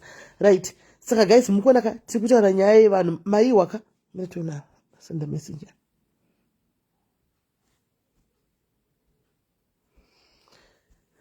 Right, animazviona tikutaura nyaya hanzi promota tamuona ndiJosh handisivi. Right, chinzwai munzwe handimazviona nyaya yemafriends maiona ka kwaisisa amanda vakazosara uko vutorwa zvavo nyoro vari pasofa. Musikana akavata musikana akadhiragiwa mwana wangu yakanzi chirara asi zvinoita Mwari akanga asingatozivi kuti ndiri kunzva akarwadziwa asi haana kuziva kuti panguva yairwadziwa chitiko zvipamba seshamwari yangu yandiitei haana kuziva kuti anga ari kuprotected nakatonzvengeswa kuchirwere changa chichauya. Handimazviona musi iwoyo chaitongoya musi iwoyo anomaona akaitwa hake mari yebhasi mangwana akanzirova pasi sisa amanda vakasara vari mumba vachifuraya musabhabha imomo. Vakasara vari muchinikikiri vari vachifuraya mazai nebhekoni vari mudhise zvachinzane mari kauvya sanga riri musabhabha ari musabhabha imomo anomaona ava vachinda vasingaziti kusara kuti azoriwe. Varume so zvakaoma. varume vakaoma ani mazvona. Saka guys, mashamwari aya zivai pekutamba tichigumira, right? Chiregai titi wangu tipedzise kutaura nemafriends mamwe mataipe. Kana pasina mwada kufona nenyaya dzemashamwari, mirai tipedzise nenyaya yeshamwari inonzi foni. Handiti tiri kutaurana vakawanda kuti okay, mashamwari ekuudzana masekirisi anonetsa, because mangwana anodi kana akagumburuka anotaura nyaya dzacho, anodzifumura, animaona. So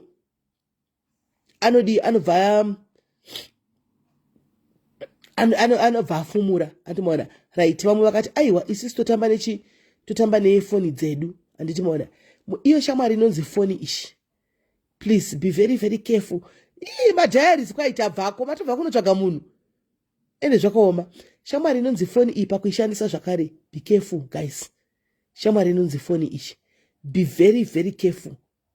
Yakanaka chose shamwari inonzi foni because haikufumuri nyaya dzako, unosvika uripo hauna zvinokunetsa, asiwo inotoriwo nemaproblems ayo ainawo shamwari yedu inonzi cellphone ishi, animaona. Because once you are addicted, I think many can attest to this. Vangani venye anoenda kutoilet nefoni, kuti usiku chirakamuka kapinda mutende chaicho kanotombodongorera pafoni kuti chichakandwa, kwaita bvako kwasemeni madhayaris. Matonitangira kuenda kunotsvaka munhu, sandaona ende makaoma, anomaona.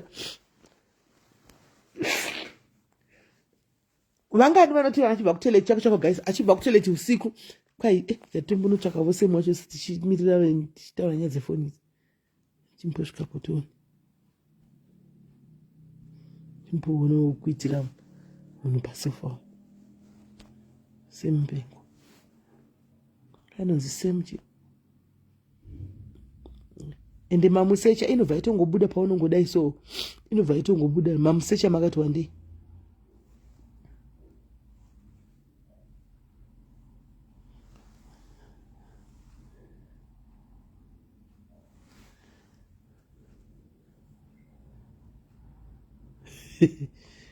Timuonewo isingasarira ukanga mwakakuzofura.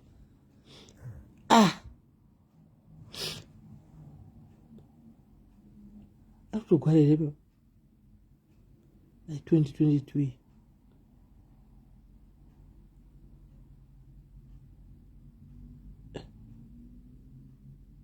yes, ende ndipromota shu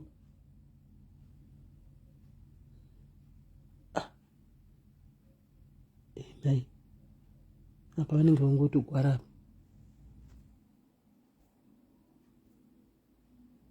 apa vanenge vangotogwara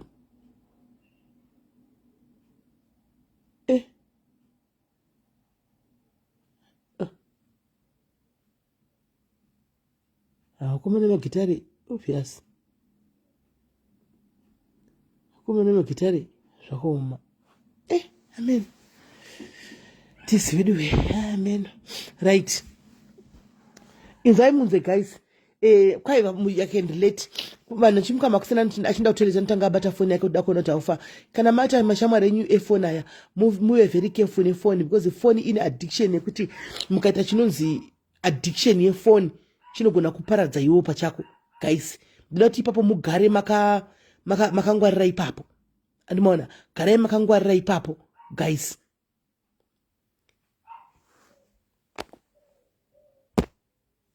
Andimashona foni ine addiction yakaipa yekuti even uchibika unogona kupisa poto uchida kumbodongorera pafoni kuti chii chiri kuitika, andimaona chii chiri kuitika. Wobva papa unotopinda kupinda mutoilet, munhu akagara patoilet siti nefoni akabata foni, andimashona usiku murume time ifoni munaingwarira sikana, ndocho chakatonyanya kuita dangerous icho chichifoni ichi. Chiduku icho chagadzirwa nemunhu chichatoparadza vanhu nedzimba dzakawanda. Pakunoti takunova takudai so, andichika munoziva kuti varume vakawanda chaiwo havasi addicted nefoni than vakadzi. Most women are addicted to their phones than varume. Saka murume anogona kupinda kubva kubasa akaneta, osvika ongoti browse otovata, omirira medium vangauya, andivanenge vachingori pafoni, vanenge vachingogigla vari one pafoni apa, vachingogigla vari pafoni apa, andimaona vachingoseka zvinhu zvanenge vari mufoni, vanenge vari kumalive ka, vachiseka vachidini murume mumbangu yekuti vachavata nababa mumba vachitambawo nababa hapachina mwana anotorafugwa kuti vakurumidze kumhanya kunodongora kuti ndingasare zvandikutaura izvigaizi munozviziva ati manzwa momanya moenda kunodongora mwana akati mama chakati anzi bvaiwe mira uko ndozokuona ndokubikira taimbomira ndingasarire ani mwana hanzi ini ndichibika ndatasa foni anti muri kuona kuenda kutoilet nefoni pese kudhiraivha chaiko foni ine addiction yakaipa kudhiraivha chako ninge wakabata steering very dangerous uku kwakadai wakatidongorera pafoni kuti chichi kuda kuitika idzi senge mumastreet munhu anenge achiti handidi kusarira tizai kumboti mumastreet muchipisa chaicho chakumbodzima foni yako muchipisa chaicho chakumboidzima foni wovata woita zvomba mako muichenjerere foni guys shamwari yedu inonzi foni ishi yakanaka chose pakuti hativhunzwi hedu guwa nefoni anoona hatizonyeye hedu nefoni asi iyo ine consequences ayo atori strong anomaona izvezvi ishuwa vanganani pabasa vakaisa ma-earphones kana uchibvumidza kushanda nefoni yako kubasa zviri nani atimbonzwa hallo yes muri sei muchiri palive SIS tirivo okay so nyaya yakamira yakadai taigara natete vangu infact tete vangu takasiyana ne1 month ivo ndio muna September ndiri muna October saka tete vakaporongo murume wangu vangu vakatoroora wakagara bhobho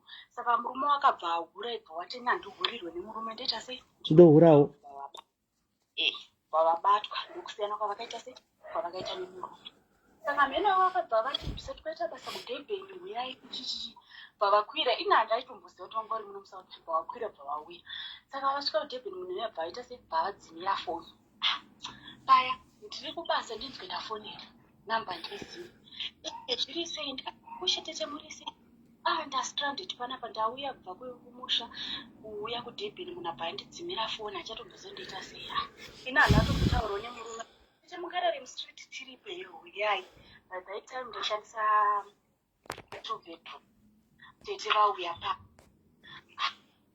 vasvika ndanokumbira landlord wangu ndikati varipo napazvinhu padiki vari kuenda kubasa ndaifunza kuti chakasika kuita sei kuwana basa tagara basa ringamugete tavachatombotshage basa mabhurure mumaraini nyaya hobho ndinzonzwa murume atete vakova nespeed takati speed yei saka zvaiitika ndaimuka makuseni ndichienda kubasa ivo ndo vasika vakarara murume akarara murume akuenda kubasa matengteng so saka ine mutemo wana ndaisa ndikati tete musabikire murume ndinoya ndichibika nyangwe ndakaneta sei ndinoya ndichibika musawachire hembe dzemurume ndinoya ndichizviitira kusipaire nemushini imi chingova chahembe dzemwana nedzendimi dzangu nemurume tozviita pandine delivery zvikati hauraiti paya saka mumwe musi SIS MELLY namanje handisi kuzvibhiliva but chokwadi ndo zvakatoitika ndendodibva zvikanzi makoti vane makore uchigara ndokuna semwana wangu ndakati chii baba saka baba vevaitaurisa ndikati pamwe pane zvaitika zvikanzi musikana yari kugara mbamabvu handisi kumuda pane zviri kuitika tete vangu zvikanzi ndikukuudza believe me pane zviri kuitika ndakatovatsamwira landlord yangu ndikati baba vanogonditi pane zviri kuitika patagara dzinenge 2 weeks baba yobva wazondidedza futi nemukadzi wangu zvikanzi iwe murume wakari kuvata natete vako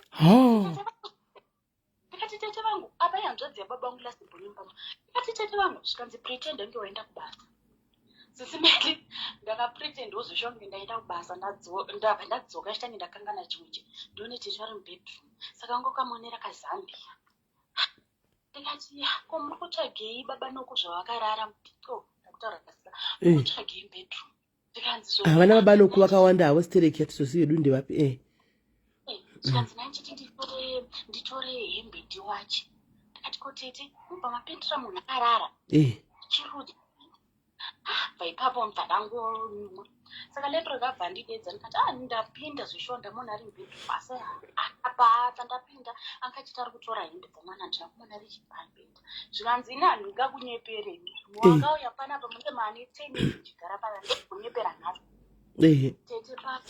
tete pati landlord adidedza futi zvikanzi soni musikana yandichada kumuona panapa kuda kana kusada oro else mobakana pandafonera mwe kipangu anogara paLex ndati tete ndokunyaya yapa napa ndodi zvanzaiwa ngau tete varongedza aenda kwaLex kuya hapana kupera svondo foni yapinda wakanditumira hure pano ndamubata akarara nemurume wangu unozanda I was shocked kuti okay saka zvezvo inini zvezvo ndasingade kupikisa zvandakaudzwa napabarare but zvakazoklika manje netava vakundifonda kunzi ndamubata akarara nemurume wangu ndatomudzinga ndamuruwa vachiti so if chinhu chinonzi hama ndakubva ipapo ndakabva ndakutanga kundoja one room handidi kuona chinhu chinonzi hama murume akazviramba namanje anozviramba but handisisina kana moyo nice aiwa akukwira hake akakwira watete haangamboregi kana vaive nechizambia mukati mechizambia vaive nechinhu pasina vangu vachangopedza wakati nonokei kupinda iwe wakati nonokei kupinda ameno sisimeli saka chinhu chinonzi hama kutaura chokwadika ndakabva ndati zvina ndizvitsvagira hangu one room ndizvigarira mu1 room chinhu chinonzi hama chakaoma ende haabvume unozati chii haambobvume because hauna kuvabata vari muaction unozati murume chino kambada ari paaction anokudza kuti it's not what you are seeing kuita kunge uri bofu kunge isi tinopfeka magirazi asi uchitoona kupfeka magirazi zvinoti handioni ndotoona anokuti it's not what you are thinking what you are seeing iwe watoona zvawaona chimwe chinhu manje ndakatoti dhunda ndekati murume uyu the time ena asingashande munozati ainditi chindi nenhumbu kune vanonzi vakadzi nokuti tete wangu akasenga vane maspika pano ndamboda kutokubvunza kuti vaive nemazispika ekusurisa here weakness yevarume ispika nemacleavage spika necleavage ndo weakness yevarume vakabatana munongonzwa so ivo hamene zvavangori vakangosvika pauri vanenge vane chidhimori chehure so vakangosvika parume hamene zvavanenge vachingoita mheno zvavangori so ndizofunga mamwe mashoko andakamboudzwa nzi kune vanonzi vakadzi apa baba vamwana wangu ambonyenga mukadzi muraina iwe futi nemasikara nemaspika tikati ndikati saka masitanda yangamboti iyo maspika ayo tete avangambondinyepere masitanda avangambondinyepere achibva azorwa nemwe mukadzi muraina kanzi zvoni murume pese pandinomumhoresa nondikwenya mukati memaoko nai baba noku ndozvamuri kuita here akandirambira ndakatomboaithingi ndakambokusendera imeseji ndakatombomusiya ndikati murume uyu ndine nhumba yedu dzati kune vanonzi vakadzi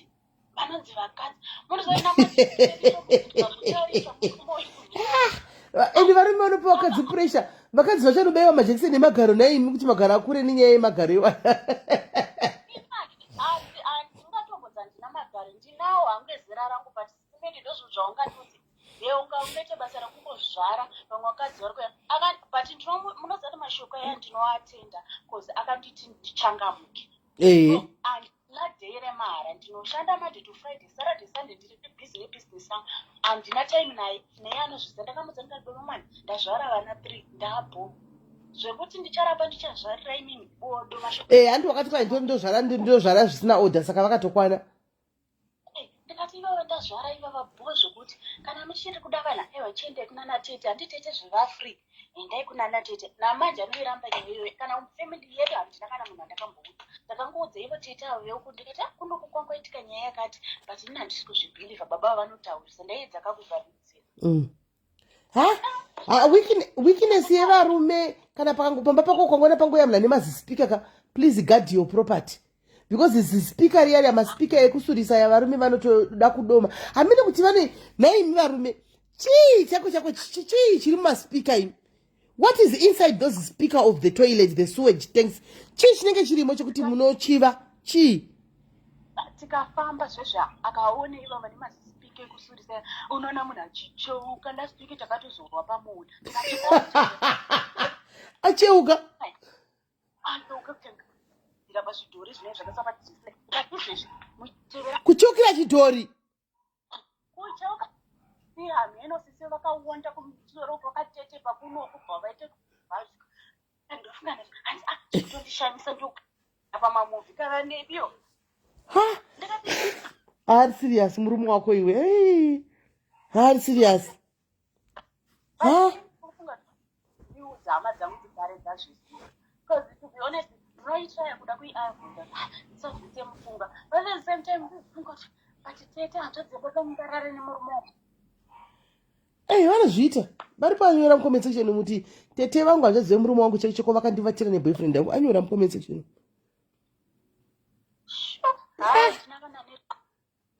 zvakaoma. Hawako ari serious here zvinogara uchingohla here kungoda munhu anochiva chidhori chine magaro. Hatisi chidhori musikana itofamba kumoli. Oh musikana. Handati chidhori. Akapfeka kadresi kano kunoko vakateteka. Unotomucheo kuti mukadzi akaumbwa. Zvino iwo wachiteta. But anodherera kukuzocheuka iwe uripo.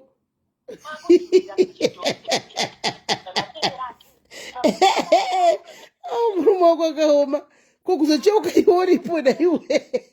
Ha baba anoko havaiti. Ha apa munhu wacho ukataura kufamily kuti vedu yemunhu uyu zvaari kundiita zvobva zvanzikana ndione dambudziko redu mwana akanyara. Chero ukataura zviri muropa vai mwana pane paangazorega kucheuka vemagaro anoti kwa waudza family anongoramba achingochochoka anoda ndone weakness yekuda magaro saka kana usi pano todi andoteverera zvove muno zvavasinganonoki kuenda kunovata vachinovatira iyo kasoulaiti kana kuti savana zvavasinganonoki. Zvandakazoita ndakaona kuti inini ndakurwa nababa vandaneta kusaidi rataigara vanga polisi vanga kutondiziva kutoti vakandiona ndiri pagedhi vaindiidza nezita kuti auya ndikati you know what ini ndaneta nekurwa nemi chibva ndaona murungu apa nditi ndinogara tikuona unenge une stress nguva dzese hauti kuzogara nesi ndakati ndinoda ndakabvuna padenga sandoti kumbotaura nei ndikati ndinoda pandakaenda SIS MELLY vandanogara sei saka izvo zvinofunga mutambara kedu vana tinongona ndofunga magara ari kuita kuchinjanisa mudhoto mudhoto ndofunga ari kuita kuti makuseni masikati manheru uri kubasa ari oga makuseni masikati manheru different midhoto still SIS MELLY nyangwa ndiri kuseini kwacho handiti ndinoenda kumba Friday manherani Saturday haumuona anodzoka pamwe na 12 midnight ari kumidhoto zvekoko anga ari kumidhoto anobuda semunhu ari kuenda kutoilet unoita tsvina goni unozomuona kana uma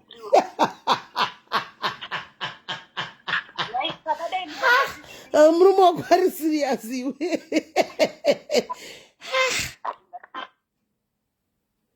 Zvakaoma anenge achindendiripi kwainendaindepi sori kutosekana mose rugare anenge aindepi kushamwari kwadi kungotaura unogota sengorunda kutoilet seiwo uchitoenda ndotozviziva kwamuna monerera tishu munhu akutoenda ndakutomuziva gemeke tishu saka anenge ndakuvharidzira kuti ange arina kutoilet uye zvinomuperekedze kutoilet ikoko unoti handikuperekedze ndokumirira ipato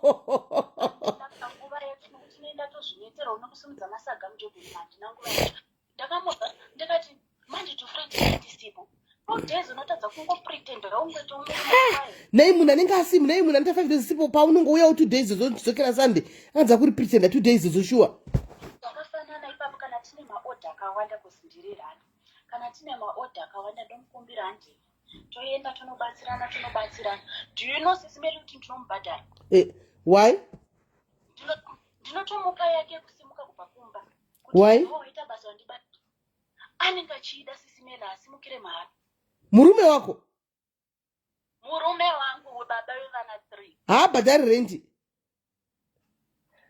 anobhadhara asi kuti kana lese tine order akawanda tindirira kana tine maorder akawanda ndotoda kupedza maorder pamwe mangwana ndaenda kuchechi ndokumba ndibatsiro yo mhanya wakati Dragon City ndomhanya ndakatanga kuChina City tibatsirana ndi tapedza maorder yake yeyo yekurana anenge achida chikafu ndinotenga inini ndakatozvodza SIS MELLY kuti chikafu handichatenge why because zvakangofanana handigarepo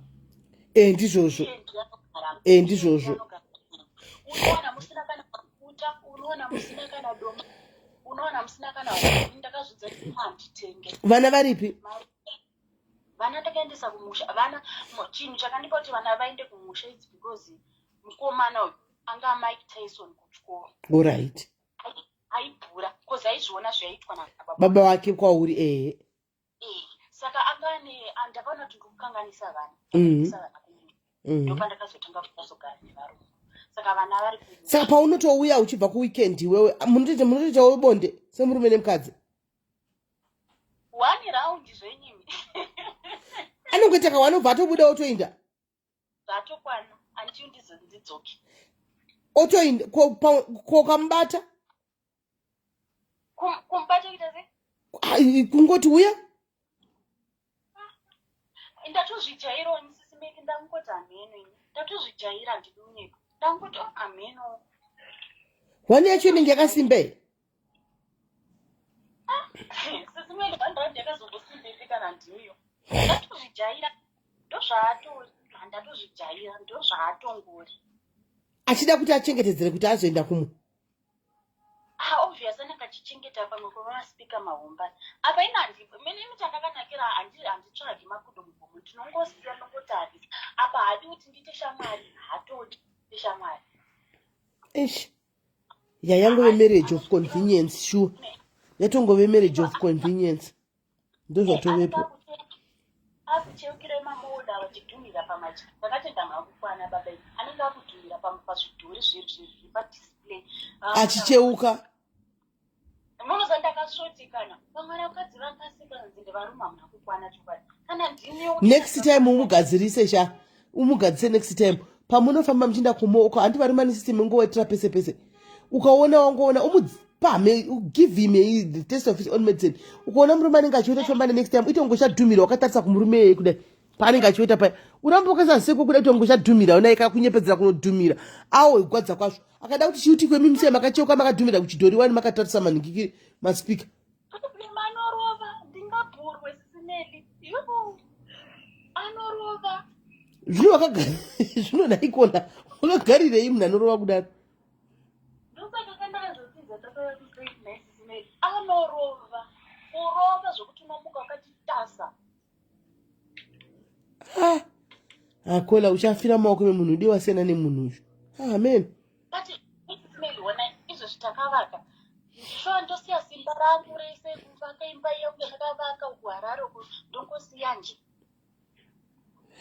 sawofa akone kurohwa neuchangorisiya warohwa ukafa changorisiya usira emaspika kuti vanogara mukati momo ini ndandichifunga kuti ameno ndakutoda rubatsiro ndandichifunga kuti ndisise mazita evana ndendobvanangosiyana nazvo ita izvozvo nokuti marriage yenyu hapachena chaiko murume aida tokushandisa chaiko chaiko kushandiswa kozi sisimeli zvimwe tozotaura kuseri kushandisa chaiko chaiko kukushandisa vana vari kumusha kudai dei wambomusiya iko zvino zvikaita office inda nohodha usadzoke kumba usaenda kumba just go and order your things wotumira wodzokera kubasa unogara nasinda zvubva tandisi kuenda isisimeli sure ndatozvubva zvakangofanana unoenda kunotarisa tv nemadziro unachingorola aiwa chimborova mwedzi wese usingaendi kumba imborova mwedzi wese uchiti weekend ndanohodha zvinhu zvako wotumira kumba wodzokera kumurungu womudzati murungu this week one month kana pasina chimwe chiminga mpingi chauya ndichange ndiri pano ukadzoka wopinda muboisika manovata wovata ndori paofu haubati chinhu wotenga chikafu chako wovata umusaendeko imboita mwedzi wese usaendeko kozi zvakangofanana haumuone munhu wacho anongobuda atange ari kubhoha kutaurisa last week saturday ndakabuda paopposite pedu pane taveni ndakabuda ndikaona ari kuwaimirwa ndikaonga misikana so padamira padasbin saka tega akandiona akasimuka zvezvo anovhunduka chino kuti tavheni inenge ichingoridzwa from monday to weekend to sunday iwe pakati pesa panonge usiku anogara achitowainigwa ndozvandaibvunza ndakataura kuti patimo kana ndisipo ende zvinobhowa kuti zvinorwadza kuti every weekend ndingo chikofambira iro raundi rimwe chete iroro zvobhowa utambisire yako mari yepasi utambisire mari yekombi ndozvandiri kutoona hakutoti munoona zvakaitika sisimei pano pabasa varungu vangu anditisiyana nemunhu achakuuraya ndakatombopinda kuchipatara ndarohwa vakakuti iwe handichada chitotese unyange mune vana zvina basa siyana nemunhu saka varungu ndakaudza ndakasiya mamari muri kuandastenda chibva tazogadziriswa nevabereki kuti aiyewa gadzirisanayi sasarore ichichi chibva ndamutorera peace order zvikanzi pandaudza varungu kati inini baba vanhu ndaitese ndasiyana navo paya handichavaudze kuti ndagadzirisa kozi murungu anga akatsamwa nezvanga zvaita sezvo zvaitika handichamuudze kuti ndagadzirisa namani saka imwe pfungwa iri kuti ndivaudze kuti ndakazogadzirisa nayi but futi ndoika kuti pamwe ndogona kudzingwa futi zvausi asinokuona anokungova uchimukira uchipatara ndodzokera futi kwaari ende zvishuwa munhu anokwai ndodzokera futi kwaari newo futi waona kukwana unongoramba chingorohwa chingodzoka chikwai ndakamira tikwai ndotila kuti kwaimba yangu isa mastei vana ufambi fambi irambe ri mastei vana ubvepo musiye asara achita zvemaspika ake iwayo ndida kugadzirisa mazita evana ndikagadzirisa mapepa ndoisa vana vangu vese mazita vese vari saka pa1 round iroro anorova anopfeka mapepa haatodi kana munhu wachinzi mazipepa saka iwe wakambonotestiwa here munin'ina wangu aiwa ndakatestiwa